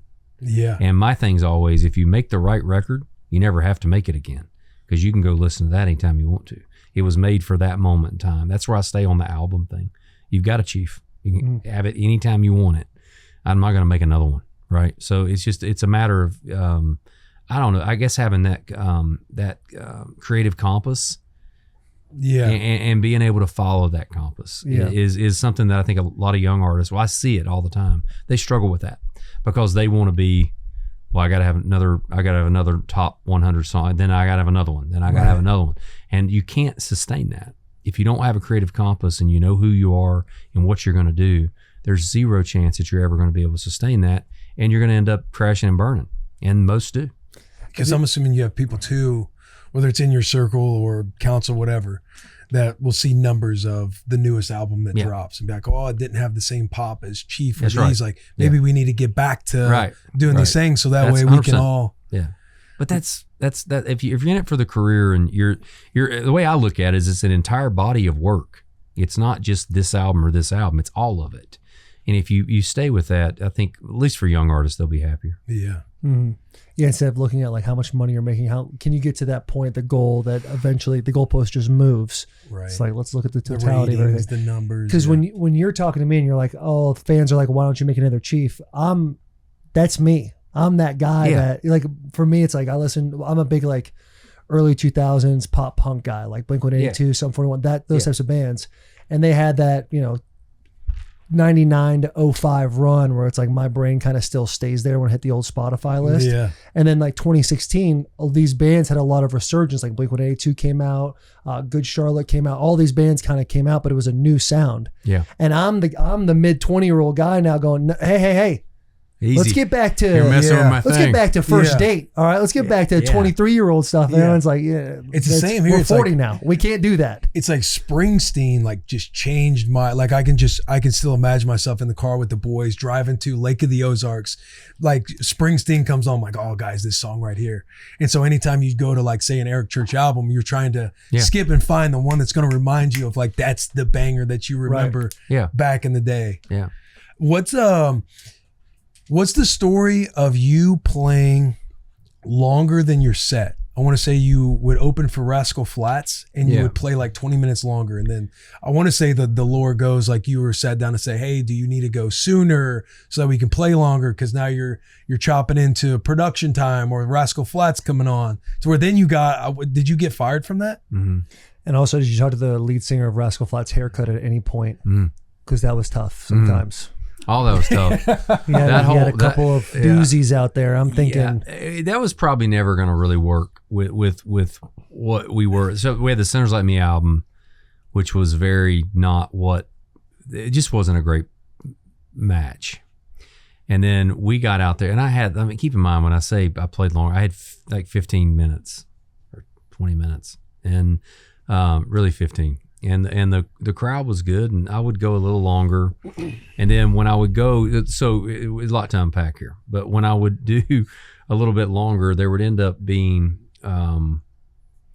more rules the next night.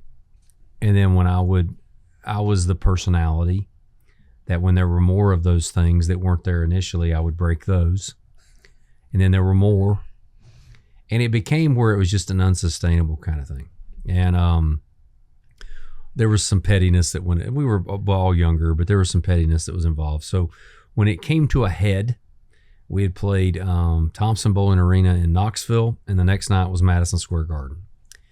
And they some things were done at Thompson Bowling that were, I thought, unfair to a band that had been out there 6 days a week prior, and we come in there not sleeping. And we had to go through some things and not, and I'll leave some of the details of this out. But we go to Madison Square Garden. You don't have to if you don't want to. I know, I understand. This is like, what, 20 years ago, yeah? A long time ago. There's a statute of limitations. Yeah, right. But again, whatever you want. I'm so interested. we go to Madison Square Garden, which is a union-controlled event. And there were some things that went on there that we were set up in a way that penalized us. So going into that night, I decided that we were going to follow none of the rules, and we were going to play our entire set, knowing that it's a union-based arena.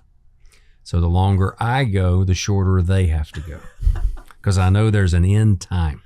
I've done the math. Yeah. So as we went on that night, we played for like 45 minutes,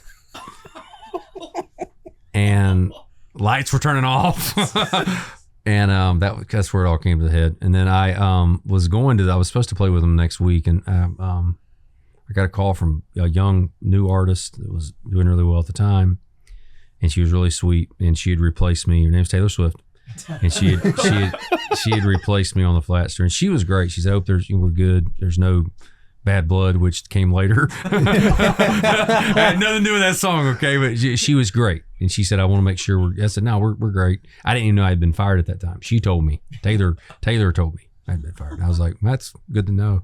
I was going to be there next week and whatever, but I won't go. I won't be there now. Yeah. So, that kind of ended. She did okay too. So it worked out. I said, I told her, I said, "It's going to be great for you." It's going to be. I saw the crowd, so you're going to kill it. It's going to be great. Yeah, some people would say she's that. the one. She's the one telling you you're no longer. Yeah.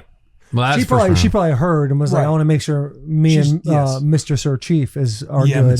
So I'm going to call him and just make sure we're good. The best part about that is we didn't really have. So once you get replaced on a tour like that, it's not like you have tour like places lined up, and that was called the Me and My Gang tour.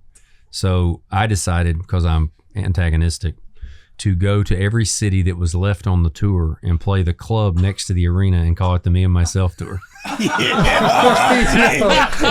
was next door. I was next door every night with 12 people. I'm supposed to be there, but I'm here. So I got to do the whole tour. I just wasn't in the arena with them. That is hilarious. That is awesome. That's twofold too, because one, you got yours, you got what you needed, and I think without you messing up so much, Taylor Swift doesn't have the career she does. Oh yeah, I appreciate that. She'd have been fine. She would have been fine because of Mr. Sir Chief. It all worked out. Ultimate troll move too. Ultimate troll move. That was the ultimate. Actually, looking back, it was pretty petty, but as I get older, but that was fun. To pull in. And all right, we interrupt this episode to bring you Neutral. Neutral tastes great, and it tastes so much better than anything else I've ever tried out there. It's made with real vodka and real juice. Comes in a variety of flavors. My two personal favorite, pineapple and lime. They have a new variety fruit pack of peach. And hey, listen, peach and blueberry, a couple of sleepers out there you might have to get. It's perfect for the social occasions. It's a crowd pleaser. As the FIFA World Cup 26 kicks off, think at-home watch parties in the backyard and day drinking as the biggest sporting event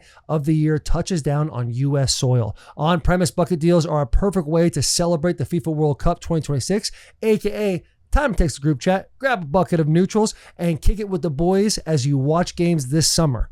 Neutral Keep it tasty. We are also brought to you by Form Energy. Form Energy delivers best-in-class taste with natural flavors and zero sugar. Form Energy has natural caffeine that is derived from green tea, available in flavors like Screamin' Freedom, which is Rocket Pop inspired, Grape Smash, Blue Blitz, perfect for those who put in the work. So if you're somebody who wakes up early in the morning, gets a workout in, puts in a full day of work, and still gives it their all when they come home, you are a Form Energy guy. Form Energy, we do the work. Back to this episode. At what point in your life did you realize you don't do well with authority? Well, then. No, But I mean, the moment. no, but I mean, yeah, I just never have. I mean, to me, it was coming from. It was a musical thing to me. Like we're all trying to. You're trying to. You get 15 minutes to show who you are. Mm-hmm. And the great part of that I'll say that where that led me to is as we're going around on the Me and Myself tour, which is literally that. I get a call from Bob Seger, who was a guy I grew up idolizing. And I'll never forget the call. Bob's got this like thick Michigan, kind of accent, which is unique. And I get this call and I don't really know, like if they called and I didn't answer it and then they call right back and I answer it. And on the other line, he goes, is this Eric? And I said, yeah, like that. He's Bob Seger. And I was like, holy shit, And he goes, you really get fired from Flats? And I said, yeah, I won't keep the accent going. But I said, yeah. I kind of like it. And he, which he kind of laughed. And he goes, well, we're going out on a world tour and we love your album. And we don't have opening acts, but we'd love for you to come open our world tour. And I'm sorry, but we can only give you 45 minutes. My album's 38 minutes, the whole Center's album. So I'm sitting there thinking, shit, like I got a problem, Yeah. And coming from where I'd came from, where it was tough, the tough environment, to somebody who's like, have what you want, this is what I should do for you, right? We like what you're doing, go play. It was just a totally different world, and it actually was great for the career because all of a sudden I'm in front of these older classic rock fans. They don't really listen to country. They don't know what's going on. And you just get exposed to 20,000 people a night that I never would have been exposed to. So it ended up being from a God thing. It was the right path for me. Yeah. Sometimes getting petty is the best move, man. Yeah. Getting petty. That's an incredible story. As your ascension takes place and now you have a lot of people opening for you and all that, how do you treat everyone that opens for you that way? Yeah. You give them all the time in the world? Whatever they want. What if it's union based? Yeah, well, yeah. Well, if you got Madison pay it. Square Garden. Oh, you just pay it?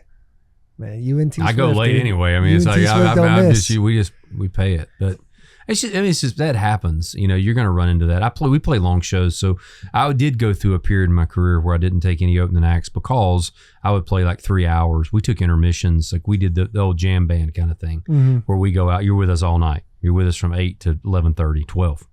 We're just going to stay and play. So I did that for a period, and then as I've gotten older, it's hard to do 3 nights in a row vocally. So I started bringing in people that I like and people that whatever, they don't have to have success. It's just if I like what they're doing, they'll come out and play shows with us, and a lot of times they'll jump up on stage with us and play. You ever thought about doing a Me and Myself tour again, just one day down the road? That'd be And just full do Rascal circle. Flats covers. Yeah. Full circle. That's not gonna happen. Hey, that'd be good. Hey, life is a highway. Maybe a couple T Swift songs in there too. Exactly. We can Throw a do little tip. some of those, yeah. Do I'll some tell of you, those. me, myself, and Petty Eye. Just get crazy with it. What was the thought process in going to headline like Stagecoach? Because I'm thinking, you The think infamous Stagecoach. Yeah, you think Eric Church is just Yeah. The thought on that was I had done Stagecoach like 6 or 7 times. And the way I approach shows from a fan standpoint is I'm going to try, if I'm going to do something like that, like Red Rocks, we did that kind of thing too. Yeah. Where I'm going to try to give you an experience that you're never going to have. There's 2 ways to handle Stagecoach. I could have went out there, played my normal show, got paid, flew back home, done. And I was trying to make it unique and something that the fan would go, hey, I was there that night when he did something different. And what I will say with that is the time that went into that. First of all, to walk out in front of 80,000 TikTokers, basically, yeah. and play a acoustic, somewhat gospel set with a choir only with one guitar for 90 minutes as a headliner is probably aggressive. But it was a thing for me. It was like, this is going to be something they'll never see again. This is one of one. And if they get it, they get it, and they don't. A lot didn't. Yeah. It was kind of just, that's okay though. I mean, you react. Everybody reacts in the moment, and you look at social media, which I don't, but I saw it, and you kind of look at it and go, okay, wow. But long term, that becomes. I run into people all the time that'll go like, man, I was there that night for that. Yeah. And it becomes a thing. Maybe for 10 of them, but that's fine. That's all you need. All you need. Yeah, exactly. That's all you need, man. Do you talk about like every album is like a book where it all day should stay chapter after chapter? You read the whole entire thing and you ingest that. So your career has an incredible library. Is there one specific book that you will hold closest than any other? Yeah, as far as albums, yes, probably the Mr. Misunderstood album. It just matched up with my life at that time. There's a song in there called 3-Year-Old. I had a 3-year-old. Oh, buddy, yeah, there's a song called Hold My Own, and I was just getting into family mode. So that's the one that probably as a snapshot was the most relatable to where I was at that time in my life. And so for me, to this day, is still probably my favorite album. What was the concept of Lightning? Like, how did that come to you? Came from the Green Mile, the movie. Yeah, that makes sense. There's actually a thing. I was watching the movie, and there's actually the line that I use in Lightning is the roll on one, roll on two, kind of death kind of scene. And I just thought that was a unique way to build a song. That's actually the song what everybody talks about now with what will be hits and all the money maker stuff. And the song that really got me my record deal was that song. And I'd played. Interesting thing, but as you're a songwriter in town and you're trying to get a deal, and you go to all these different places, and I was making the rounds, and they'd be like, hey, we like it, yeah, come back. And I finally got to what I thought was my break, and it was with BMG Music, which is an arm of RCA, and they're bringing this big guy down from New York, and they said, hey, this is the day, Wednesday 10 o'clock, be here, you're going to play your songs, you're going to get it done. And at that time, when I walked into that meeting, I had How About You, Pledge Allegiance to the Hag, Two Pink Lines, Sinners Like Me, which is all on the first album. And I sat down, and I honestly, from a cocky standpoint, was thinking, I bet I don't get through one of these songs. Like, I bet I never have to play two. I think I'm going to start them with this. We'll have a deal done. I don't even have to work hard here. Yeah. In and out. And I come in, and there's this little dude. The whole place is like, it's like a fight. They're like patting you on the back, and you feel like Johnny Depp and Blow, like Black Betty's playing. I'm carrying my guitar case, leather jacket on. Hell yes. Like, the dude. And they're all, like, yeah, go get them. And they're all high-fiving, and then you go in this office, and there's this little bald dude behind this huge office, and he's at a desk, and he's on his computer. And it's like, and he's typing. And I go, I said, I just go in. They said, yeah. So I go in, I stand there, I got my guitar case. And for a minute, he didn't talk. So I was like, hey, he holds his hand, he goes, hi, I'm Ron. And I said, hi, Ron, I'm Eric. He goes, oh my God, everybody here, you're all I've heard about. You're the reason I'm here. I came from New York City to hear you play. He said, please, relax, sit down and play me a song. So I sit down, undo my case, and I'm sitting there going through my head like, I'm going to slay this guy. And I sit down, I play How About You first. I get through to get to the chorus. And he throws his hand up like, shh, like that. And I'm thinking, this is it. It didn't even take me a song. Yeah. He throws his hand up, and he goes, yeah, I don't like that. And I went, oh, okay. He said, I don't like that at all. He said, that's weird kind of beat. And he was like, you know what? No big deal. He said, first song. He said, everybody says you're great. Play me something else. I was like, okay. So I went to Two Pink Lines. I get to like the chorus. Same thing. Shh, hand goes up. And he goes, is that about pregnancy?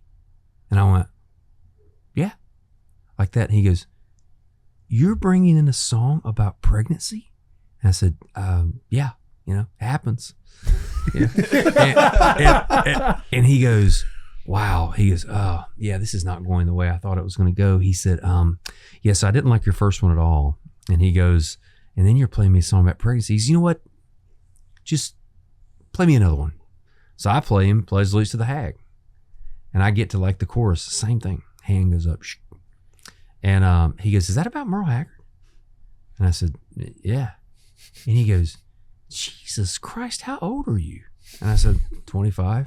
He was like, you're singing me a song about Merle Haggard in 2003. And I said, yeah, like that. And he goes, wow. He goes, this is not what I expected. You know, and we finally got it. He said, play me one more. And I played him Sinners Like Me, title track of the album. And I got same thing, got to the chorus, and he stopped me. And then he said, is that a waltz? I said, yeah, 1, 2, 3. Yeah, it's a waltz. He goes, let me get this straight. You've played me a song I didn't like. I said, you were clear. He goes, you played me a song about pregnancy. You played me a song about Merle Haggard, and you've played me a fucking waltz. And I went, yeah. And he goes, I don't know where you're from or what you did there before you came here, but I would go back and do that. No and shit. I went, shh. So I packed up my case. Thanks, Ron. What's funny is when I left the office, like people knew what had happened. And like all the people that had been like slapping you, like it's tumbleweeds are blowing through that place. Like these people are like in the corner, like, you know, going, I'm sorry, I'm going to call. You know? Good luck to you, you know. Holy shit. So anyway, here's the thing that's great about music and about that. So I was very depressed. I was thinking about going home. I went to the tin roof. Yeah, the cocky guy got humbled. Oh, big time. Yeah, like I'll get So it's where's like- Ron at now? Yeah. I ain't selling insurance. But so at 10, so this meeting, I went there at 10. So let's say this lasted, I never got to finish the song. So let's say it's 10:20 in the morning. And I called my brother who was living with me at the time. He was excited. He thought we were about to get a deal. And I let him know it didn't go great. And he said, where are you now? I said, I'm like on 17th Avenue. He said, where are you going? And I was like, I think I'm going to go to the tin roof. And I didn't realize tin roof didn't open at 10:20, but you can't go there that early. Yeah. But so I went there and we got incredibly drunk. We stayed there from like maybe 11 when they let us in the door till about 1 a.m. And he drove me. I don't know. I guess he drove me home. But I got back to the condo. We had a condo we were sharing, and on the answer machine that night was a message from a guy at Sony. And the guy at Sony said, "Hey, we've heard your stuff. We want you to be at 10 a.m. tomorrow morning. Be at Sony." And my brother's waking me up in the morning. Well, you got to go. You know, I'm half hungover, and I go in, and it's funny. It's the same deal. The guy's behind a desk, and I have a guitar, and he goes, well, play me something. And immediately I was like, okay, I'm not playing How About You, Two Pink Lines, Legends to the Hag, or Sinners Like Me. And I said, you know what? I'm going to play what I want to play. And I played Lightning, which is a song about a guy getting killed, death penalty, not exactly what you would lead with. I got halfway through, and the guy, he put his hand, same thing. He didn't make a noise, but he put his hand up like that. And I thought, son of a bitch. And he goes, I'll sign you right now. So I never even that's all it took. It just took that perspective and that song. So I went from one day I'm leaving town, I got to go back and do what I was going to do. And the next day I have a deal with Sony. Man, isn't that amazing? Two different perspectives. Yeah. And just finally within eventually doing 24 what you hours. want. Yeah. And you didn't get finally the answer. doing that. The key is that's it. I Yeah. finally played. Now maybe I You should didn't play what you thought people wanted. You played what you wanted, and Yeah. that's what That's what authenticity did it. wins. That's what did it. Yeah. But knowing you And don't that get song the goes answer, so hard. knowing you don't get the answer you want to hear, you go and just get blitzed with your brother. Yeah. Then next morning you got an op, hey, wake up, you got to go. And the result is the same. You're back at Tin Roof anyway, but it's happy drunk this Yeah. time. Yeah. And you're doing the whole thing all over and over again. At 10:20. Yeah. At 10:20, yeah. Same time, 2 days in a row. Right. Yeah. What time does Chiefs open on Broadway? At night. No. This is way before Chiefs. This is the. No, but I'm saying now. Oh, like now? you guys should have an open I've never time checked at it out. 10:20. I've never checked it out at 10:20, but yeah, I'll do that. Yeah. see if that thing's cooking. I know you got to watch out. You got to look ahead above you when you're around Chiefs, though. You do. Yeah. You do. Flying over. Now How was that process? That was good. Just say, you're not just an artist anymore. Like you give speeches now. Oh God. Like how much has your phone people just been blown up for everybody wanting you to come speak now? That was a unique thing. That was it's interesting when you do stuff like that. You never know how it's going to go. And I had some anxiety just about doing a commencement speech and struggled with it. I found out about it like 8 or 9 months before it happened. And they asked me to do it. The chancellor asked me to do it. And I said yes without really thinking about what that would entail.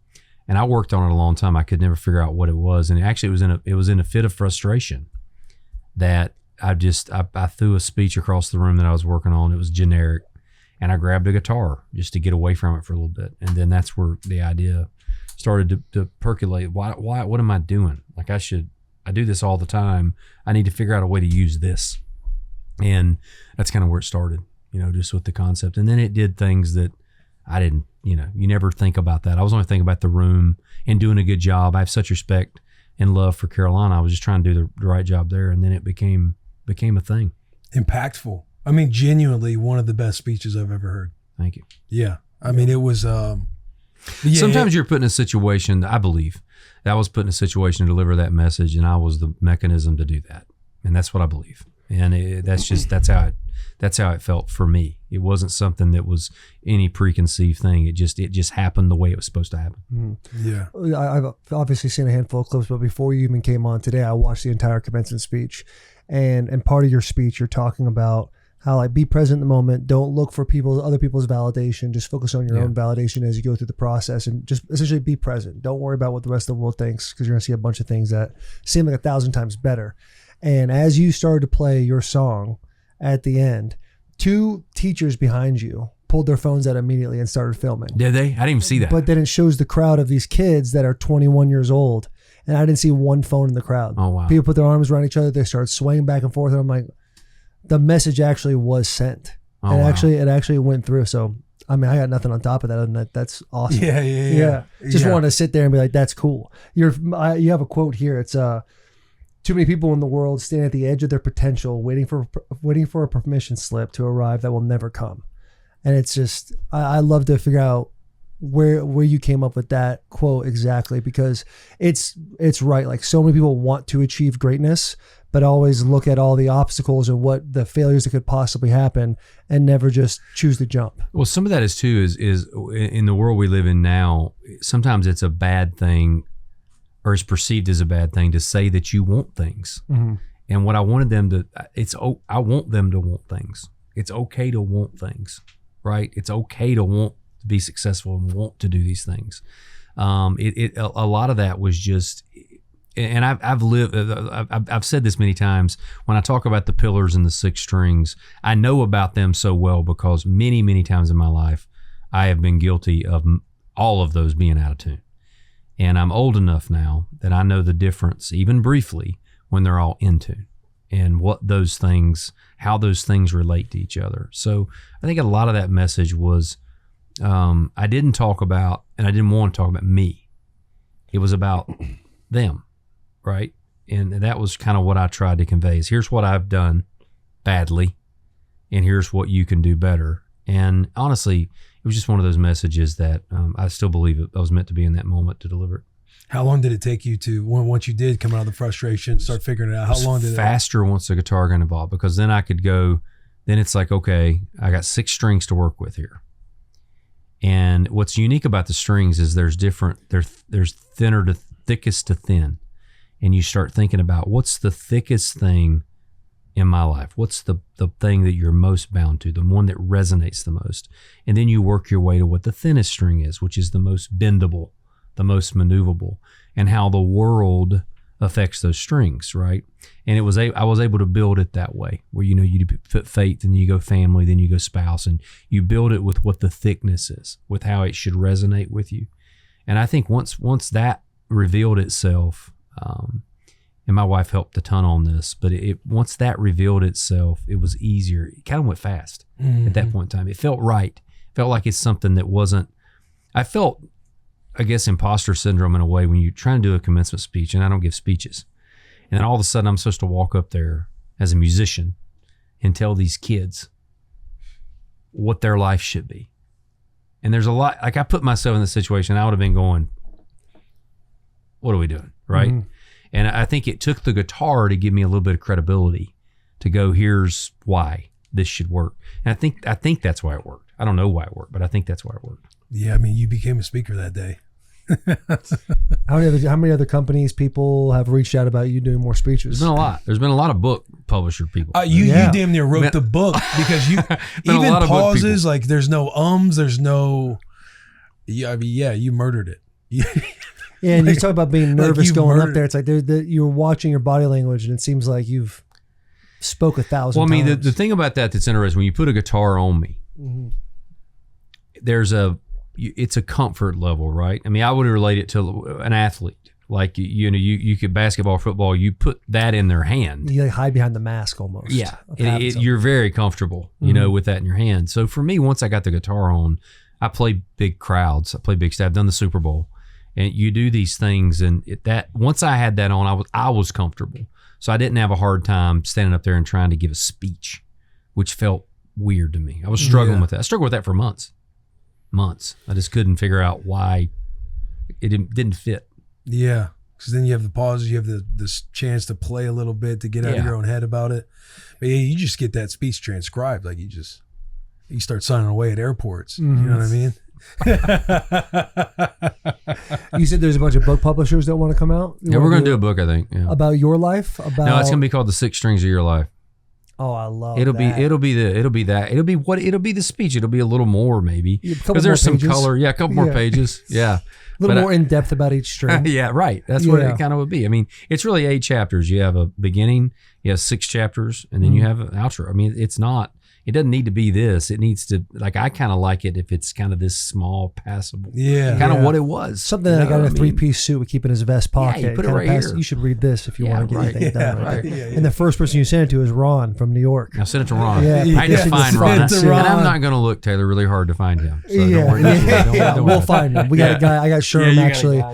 He'll find his burners and take care of that, no problem, huh? And then also he can go on he just say he's going to go on a book tour, hit up the 14 people that did the 12 bunks, be like, hey guys, you guys want to hit the road again? Yeah. Sign some books, play some music. You talk, you talk about people want things. It's good to want things. You've achieved so much, like in your life now, like what do you want? Like what is something that you try to achieve? Are you hitting at him this with point? the Bud Light question? I guess I kind of am. And it wasn't even intentional, but we do a Bud Light question, and it's essentially anyone would do anything for a nice cold Bud Light. What is something that Mr. Sir Chief would do anything for? Can't say family. And you don't have to hit it, and the podcast ain't over. Yeah. And if you need time to think, we'll give you a guitar so you can start. So give me the direct question one more time. So what would you do anything for? My thought of this question right now is like, you've achieved so much. You told these kids you want something. That's okay to have that, because everyone's like, don't take too much in life.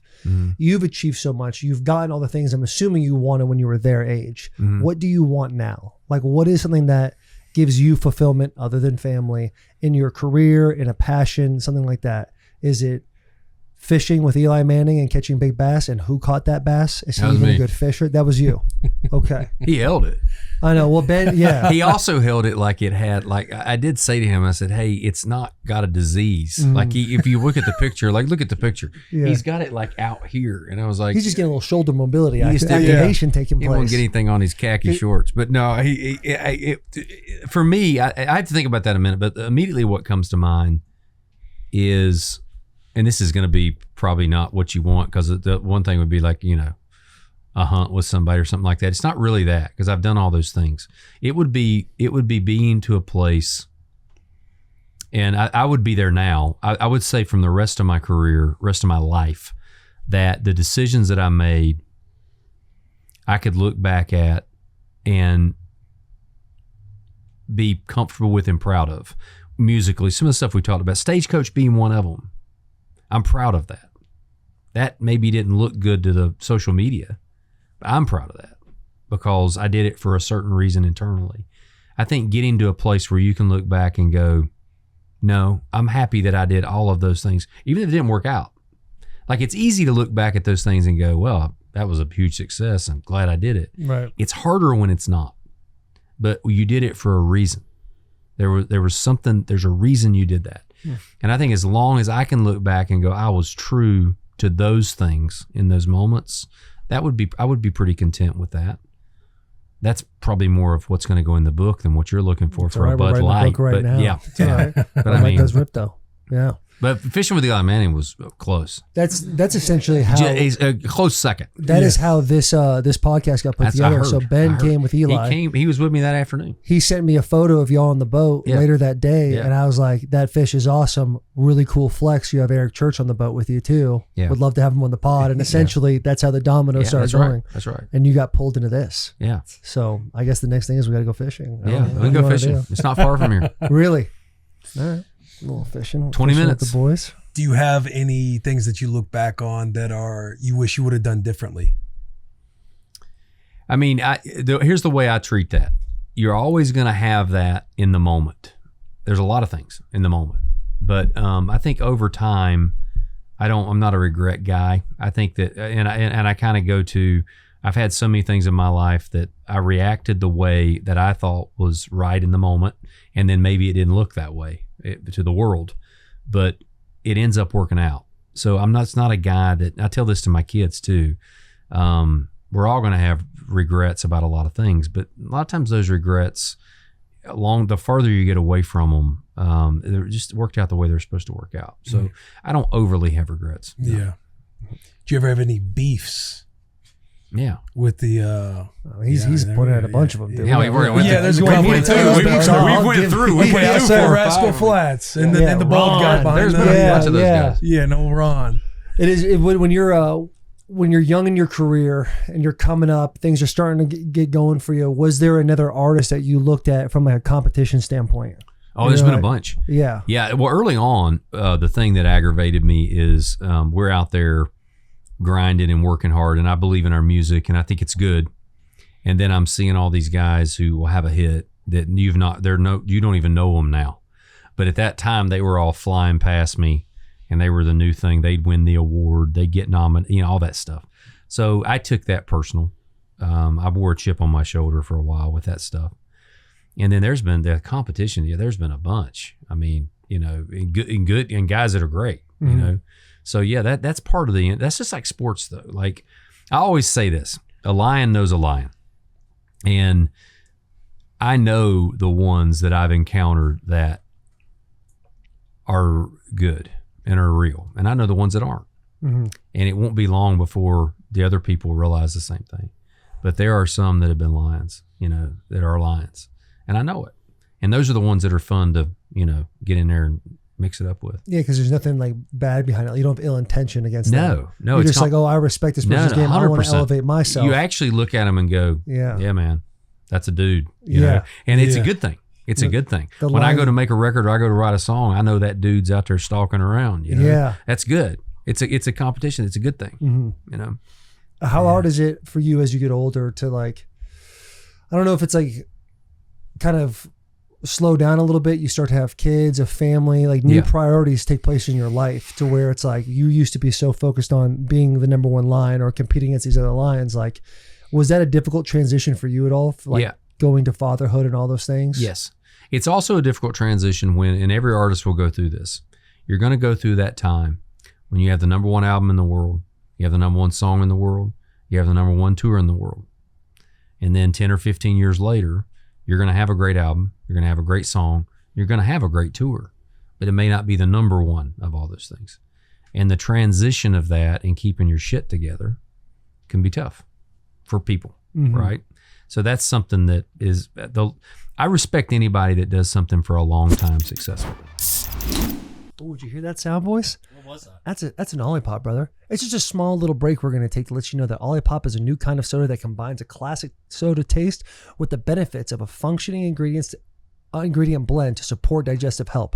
Olipop is reimagining soda with high fiber and low sugar. Hey, you can get a free can of Olipop. Buy any 2 cans of Olipop in stores and we'll pay you back for one.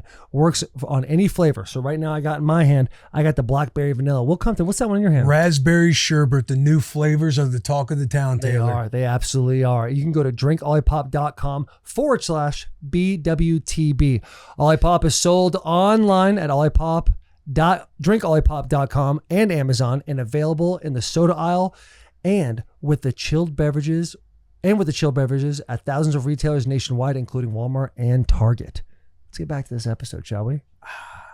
The thing when you look at the industry There are people that I respect anyone that is, and regardless of what I think about their music, I respect anyone that has done this 30 or 40 years. Mm-hmm.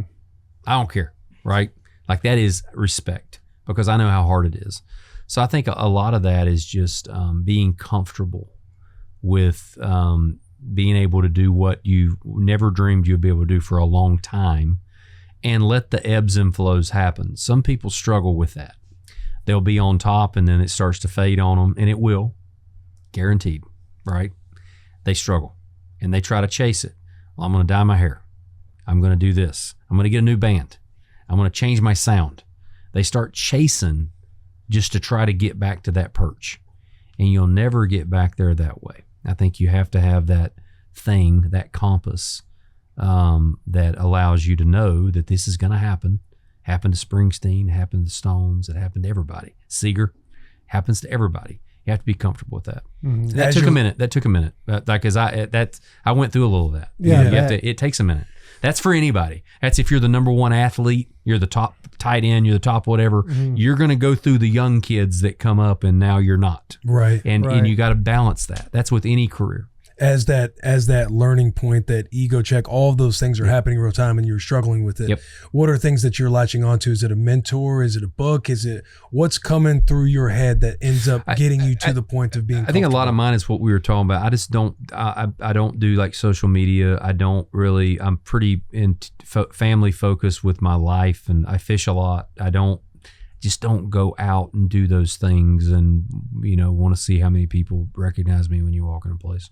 Yeah. Some people do that. Yeah. Still walk So it just around, kind of naturally. Yeah, just you see me start walking down Broadway on a Thursday night. Yeah, You're we gonna gotta this check guy's in. struggling. You need to check Yeah, in. we gotta need check a wellness in. check, Yeah, okay? exactly. We need a wellness check Yeah. on this guy. No doubt. Just a couple of Bud Lights on a fishing boat. Yeah, because I've talked to other country artists that have been like at the top, and a piece them when they're at the top, they've had this conversation of like, I need to know and figure out how to exit gracefully, because I think it's like that their way of saying like, I know this doesn't last forever. It doesn't. And it's kind of like I control. want to get them before they get me kind of mentality. Like in the football world, it's like we all know father time comes for all of us. So eventually someone says you can't play this game anymore, and in your brain you're like, how do I get them, whoever them is? It could be the team, it could be other players, it could be whatever, before they get me. So you get to write your final chapter as opposed to somebody else writing it for you and saying you can't play anymore.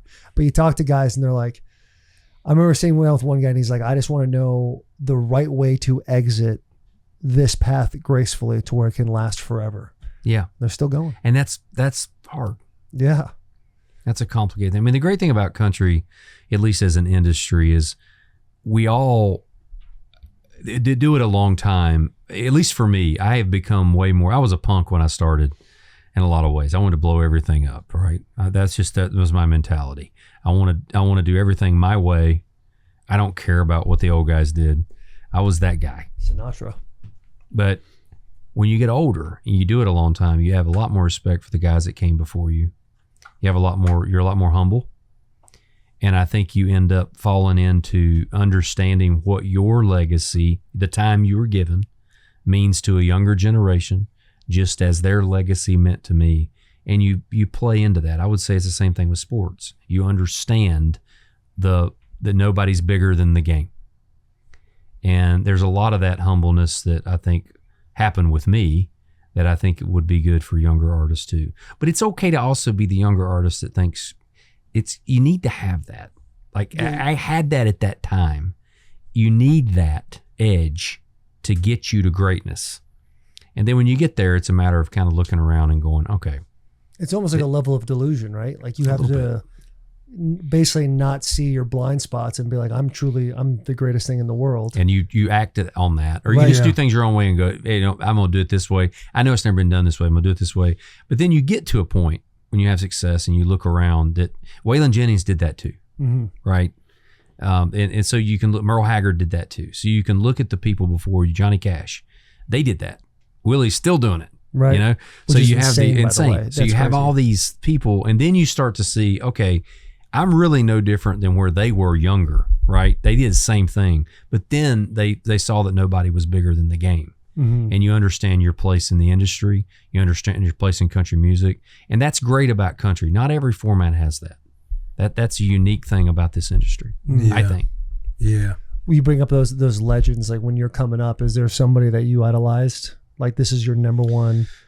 Oh, a bunch. I mean, a lot of these guys. I mean, for me, mine was a songwriter guy just because he kind of changed my life. But Chris Christopherson, from a songwriter, and first of all, his life story is incredible. You know, was Army, flew helicopters, you know, all these Rhodes Scholar, all these things. Oh, you know about this guy? Yeah.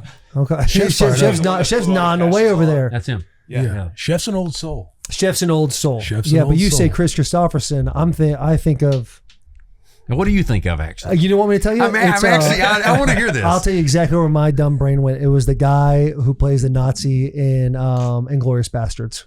Christoph Waltz? Yeah, that's who I thought of. Christoph Waltz. My brain didn't think anything. I mean, I'm knowing in my head that that's not the guy, but in my brain it's like that's what the guy. That's what he looks like. Not the guy. Yeah, Jared. Hey, there's another no one thought too. in my brain. I just nodded. The guy Ron who said was in the 3-piece suit, Anthony Soprano. That's what immediately where my head went. It was like that's exactly what the guy looked like. It's closer. Okay, I'll take that. No, Christopherson was actually the original Star Is Born, which was redone right with Bradley Cooper. So he was the original with Barbra Streisand. Okay, so he was a movie star. He was always, anyway. He from a songwriting standpoint, he's one of the greatest writers of all time, and I kind of gravitated as a songwriter.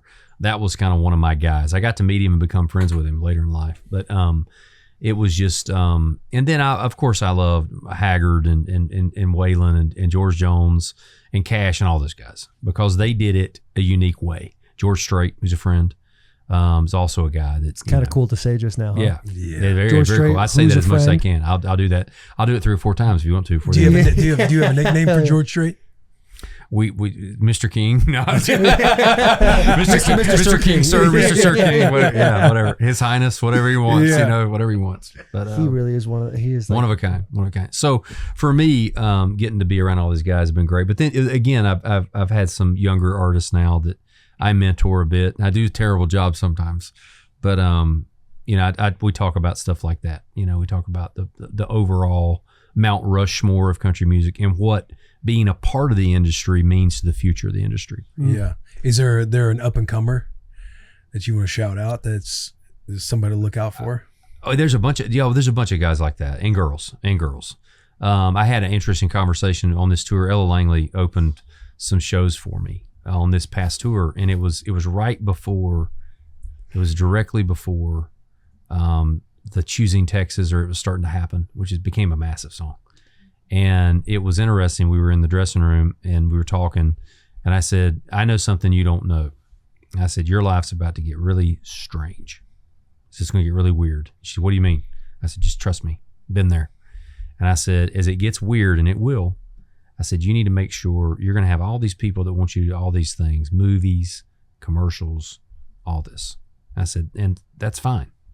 I said, but you need to make sure that you keep it about the music, because you're going to lose that a little bit in the noise of this, because it's going to be noisy, and it's got noisy, and that was just from being there. I've done it, and you can lose yourself in it, right? You can chase things you shouldn't chase, and she's done great. But I mean, that was just something that, stuff like that, with seeing some people that are coming up and about to hit a lick, and they're about to hit a lick.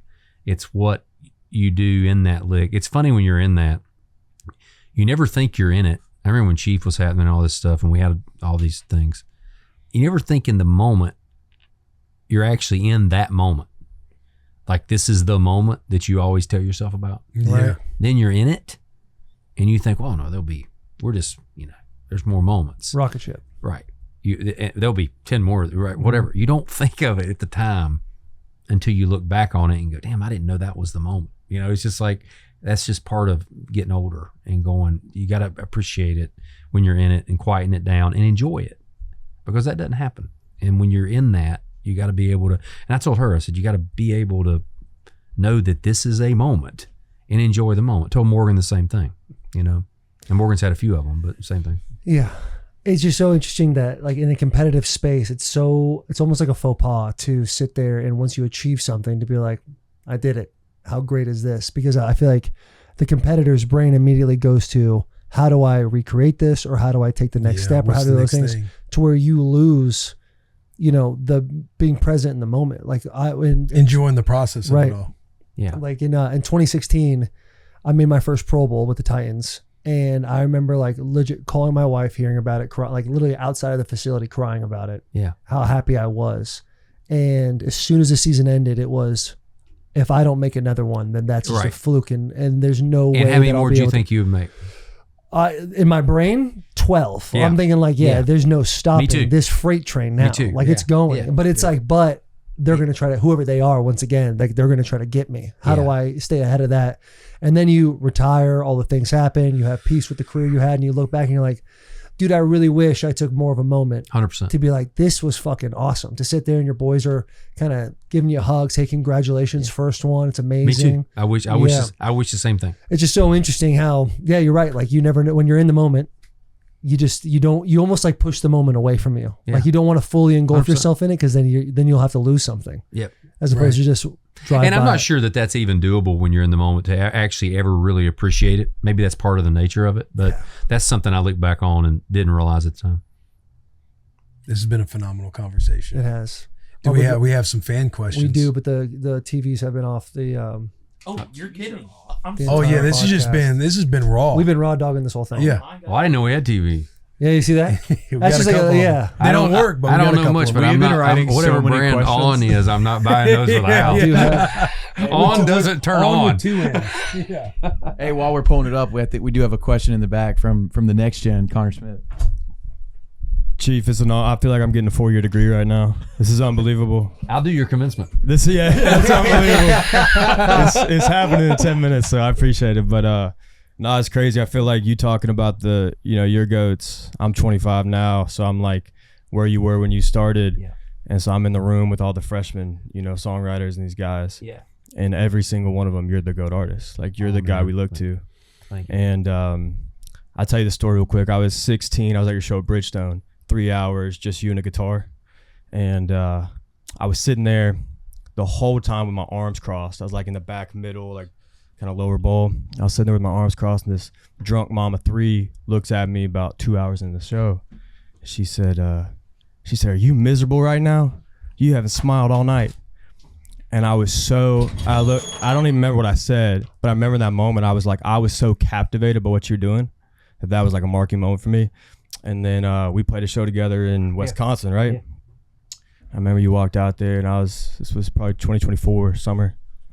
And I watched your set. You're out there, hour and a half, just getting after it. The whole crowd is captivated, all the flags, everything. And it was a moment again, because I was like, man, this guy did it the right way, And so I like literally left. I was like, I got to get out my record deal. We got to get this thing back on track, like after that show. But I'm curious, because we talk about all the moments, right? And I can imagine all those phone calls between William Morris or Universal after you get kicked off the tour, get the record out. Like you're getting yelled at. I've been on those calls before. What was like the guiding principle for you in those phone calls or after you get off that you're like, nah, this is what I'm supposed to be doing? That's a great question. I think, at that time, again, I go back to, you have to have a little bit of that, I'm going to show you kind of thing. I think every artist has to have a little bit of that. And that created an edge for me. Everybody needs an edge, whether you're an athlete or whatever. Like, you have to have that. And at that time, that was just another barrier for me. It was like, well, okay, I'm fired from Flats because they don't like me or whatever. And the industry is not really buying into the musical stuff. So nobody thinks I'm going to do this. And you double down and go, oh, but I'm going to do this, and I'm going to show you, and I'm going to take names. I'm going to keep a list, and I'm going to make sure y'all know I've got a list. Mm-hmm. And that's kind of what it was for me at the time. I did the whole, the Michael Jordan thing where people talk about, he would even create stories. Yeah. It didn't happen, right? Yeah. Or just to come in and go, this person said something about me. And you go to the person and they're like, I never talked about this. But he would do that in his head. So I think a lot of that for me was that just created more barriers and edge that I made sure that I took out on them when I had a chance. It's the best way I can say it. And that's an honest answer. Like, I can give you a PC answer, but that's an honest answer. Yeah. I was putting that in, and I had a time planned when I was going to go, oh, wait, I'm coming, and you're going to deal with me. God, that's, dude. Hey, we talk about smelling flowers and trying to realize moments. Like, this is a moment. Like, never in my life did I think I would have a platform or we'd have a platform where Eric Church is sitting on the bus giving some mentorship to Connor Smith, who's by also the way, in the music game. My turn. How did you guys get into this?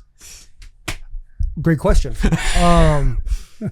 Will came over. He was at Washington, and then he was a free agent and came to the Titans. And then there was this tweet or this article that took place that was like, Taylor Lewan and Will Compton are going to be best friends. And I was like, I felt like my marriage was being arranged. So I see him at like in the Chow Hall, one of the first days of OTAs, which is organized team activities, and he's with another free agent signee named Mike Campanaro, and they're laughing about something. Having a silly goose time. Yeah, having a silly goose time. Yeah. So I walk Build over, I'm like, chemistry. hey, I see you guys laughing. Like, I kind of want to laugh too. What's going on?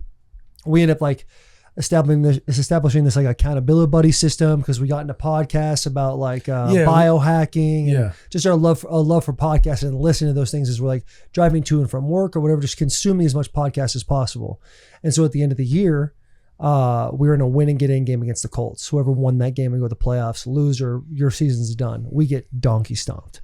So we have a couple vitamins. We go to a Chinese restaurant. It was Best walk. And that's where Will hits Overall me Charlotte. with hey, I wanna do a podcast, and I feel way more comfortable if you do it with me. And I'm in because I'm in a unique headspace. Yeah. And then 3 days later I flew to California, started training, and he's like, hey, I will do this. I'll wait for you. I'll wait for you. If you're actually going to do it. And so when I came back, that's when we found the bus and the whole thing. But this was on his mind years prior, and I'll let you kind of take And it you from had there. the whole bussing with the boy. Did you have the Not whole bussing with the concept? boys. Mine was just podcasting. Like I had journaled about wanting to start a podcast in like 2015 when I was in Washington. And obviously I never pulled the trigger on it because when you're playing on a team, it's like you're always, you're never really doing anything for the name on the back. It's always about the name on your front. Don't be a distraction. But I love podcasting. Then when we got to know each other kind of through podcasting, Ben Greenfield, a few podcasts that we were kind of bonding over. That year I was on special teams. I was a backup. So in my head, I'm thinking I could be on my back nine. Like this could be, I could be going back to being on a 90-man roster, making a 53. So the things that I am interested in, I need to start getting on them because when you're in the league, your jokes are funnier, you're better looking, and you can shake more hands. So when I started spitballing with the idea of podcasting, I'd ask a couple teammates because you want your peers to feel like it'd be something. I remember there's a few teammates be like, oh, Will, you should have your own podcast. And that would almost be like a confidence booster internally for me. And then when I went to Taylor to ask him to do it, I just thought it'd be fun because you're always wearing a helmet, you're performing on Sundays. People don't necessarily know the players behind or underneath the helmet because usually it's in media. Right. It's in a locker room after a game, but it's never the sauna conversations, the cafeteria stuff, the ball busting, the things that make like a locker room great with all different parts, all different walks of people. And when he said he'd do it, I more started like interviewing or figuring out who we could get to build this podcast. I'm trying to Google things on the internet. Rogan had like an equipment list. I'm reaching out to people. Sal Frisella, who was with First Form, they had a podcast with Andy Frisella. He's put me on game on the equipment to buy because I knew it was important to like own and control your IP. And then we started to interview producers. There was this one Cardboard, right? Cardboard over in Wedgwood. And so when Taylor got back, we were working with Cardboard at the time to kind of figure out, hey, what's this podcast going to look like? And there was a bus. This bus was sitting behind the loading dock over in Wedgwood out over here. And it was just sitting back there. It was abandoned. It was a piece of shit. There's seats everywhere, wasp nests. And Cardboard pitched to me, hey, what do you think about doing it on this bus? We think it'd be cool. And I was like, great idea. I thought it was a brutal idea because Taylor was in town. He was gone all January through April. He got gets back in town mid-April. And so if we were going to do this pod, we had to backlog episodes while Taylor's in town for a couple months doing OTAs. I was a free agent at the time. And so I knew we only had like 8 to 10 weeks to get stuff in. So in my brain, I'm thinking, yeah, this could take a minute.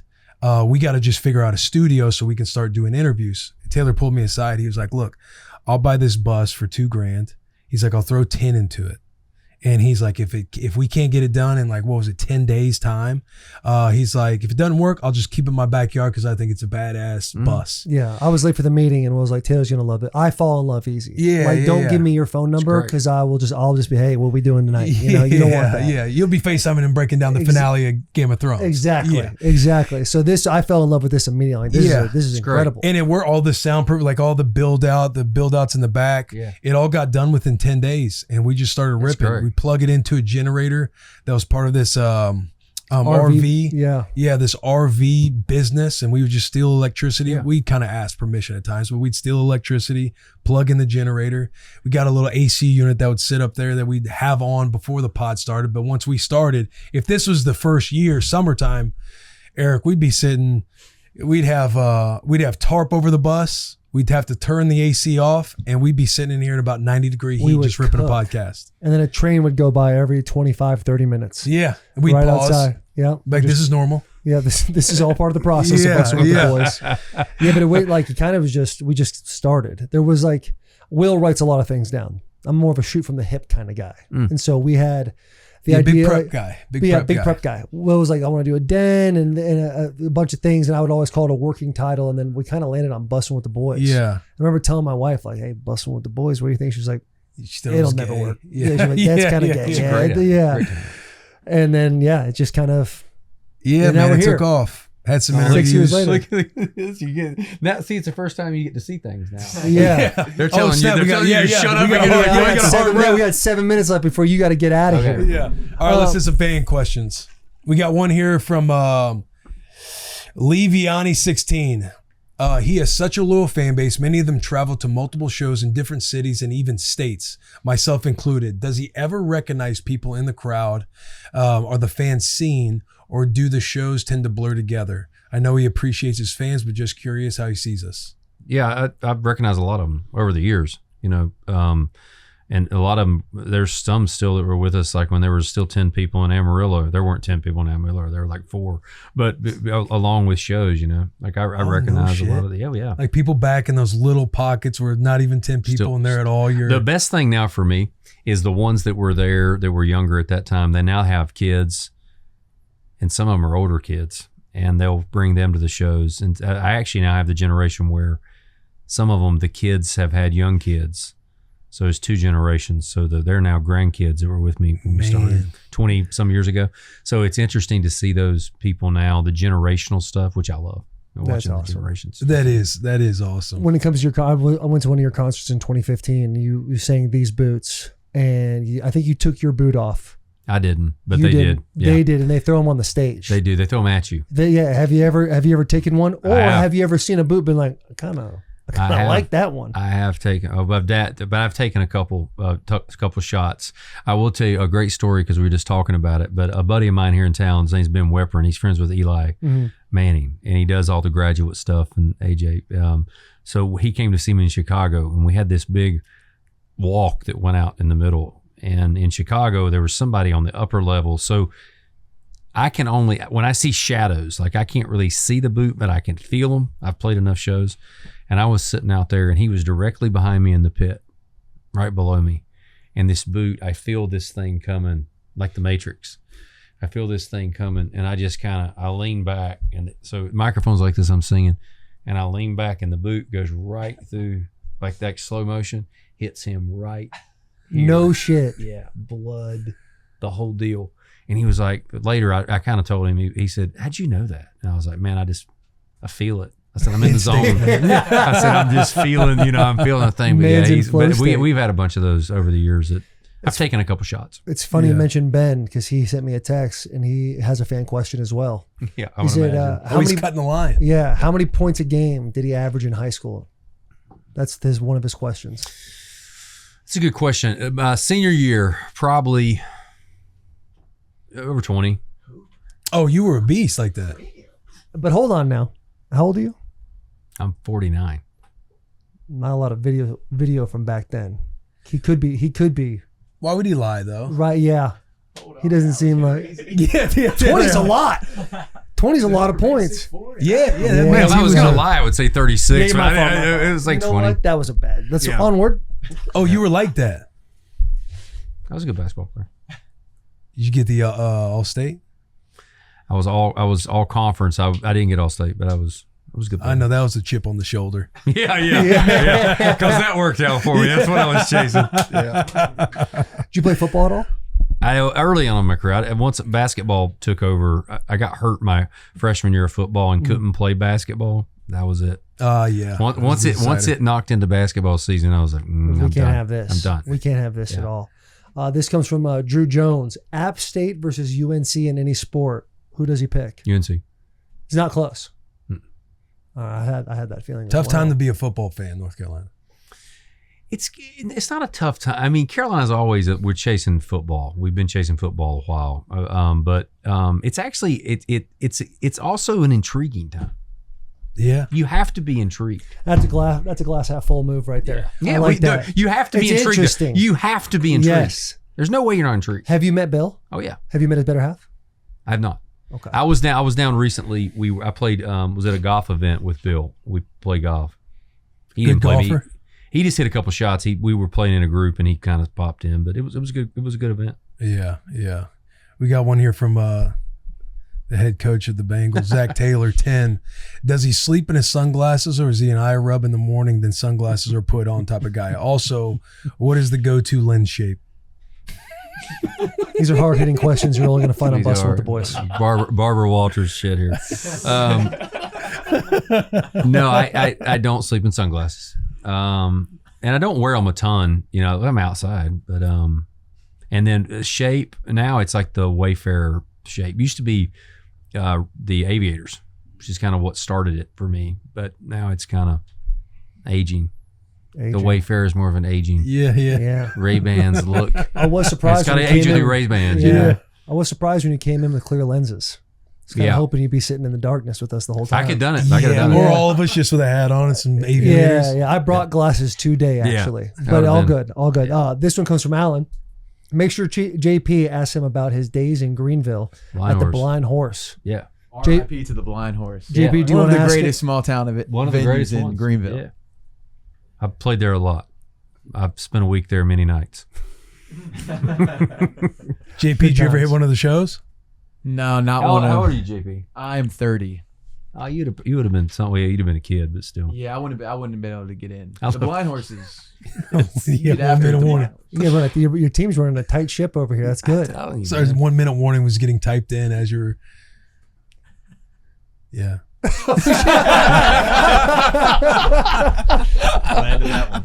That's a perfect time. Is that it? That's the last I think that's it.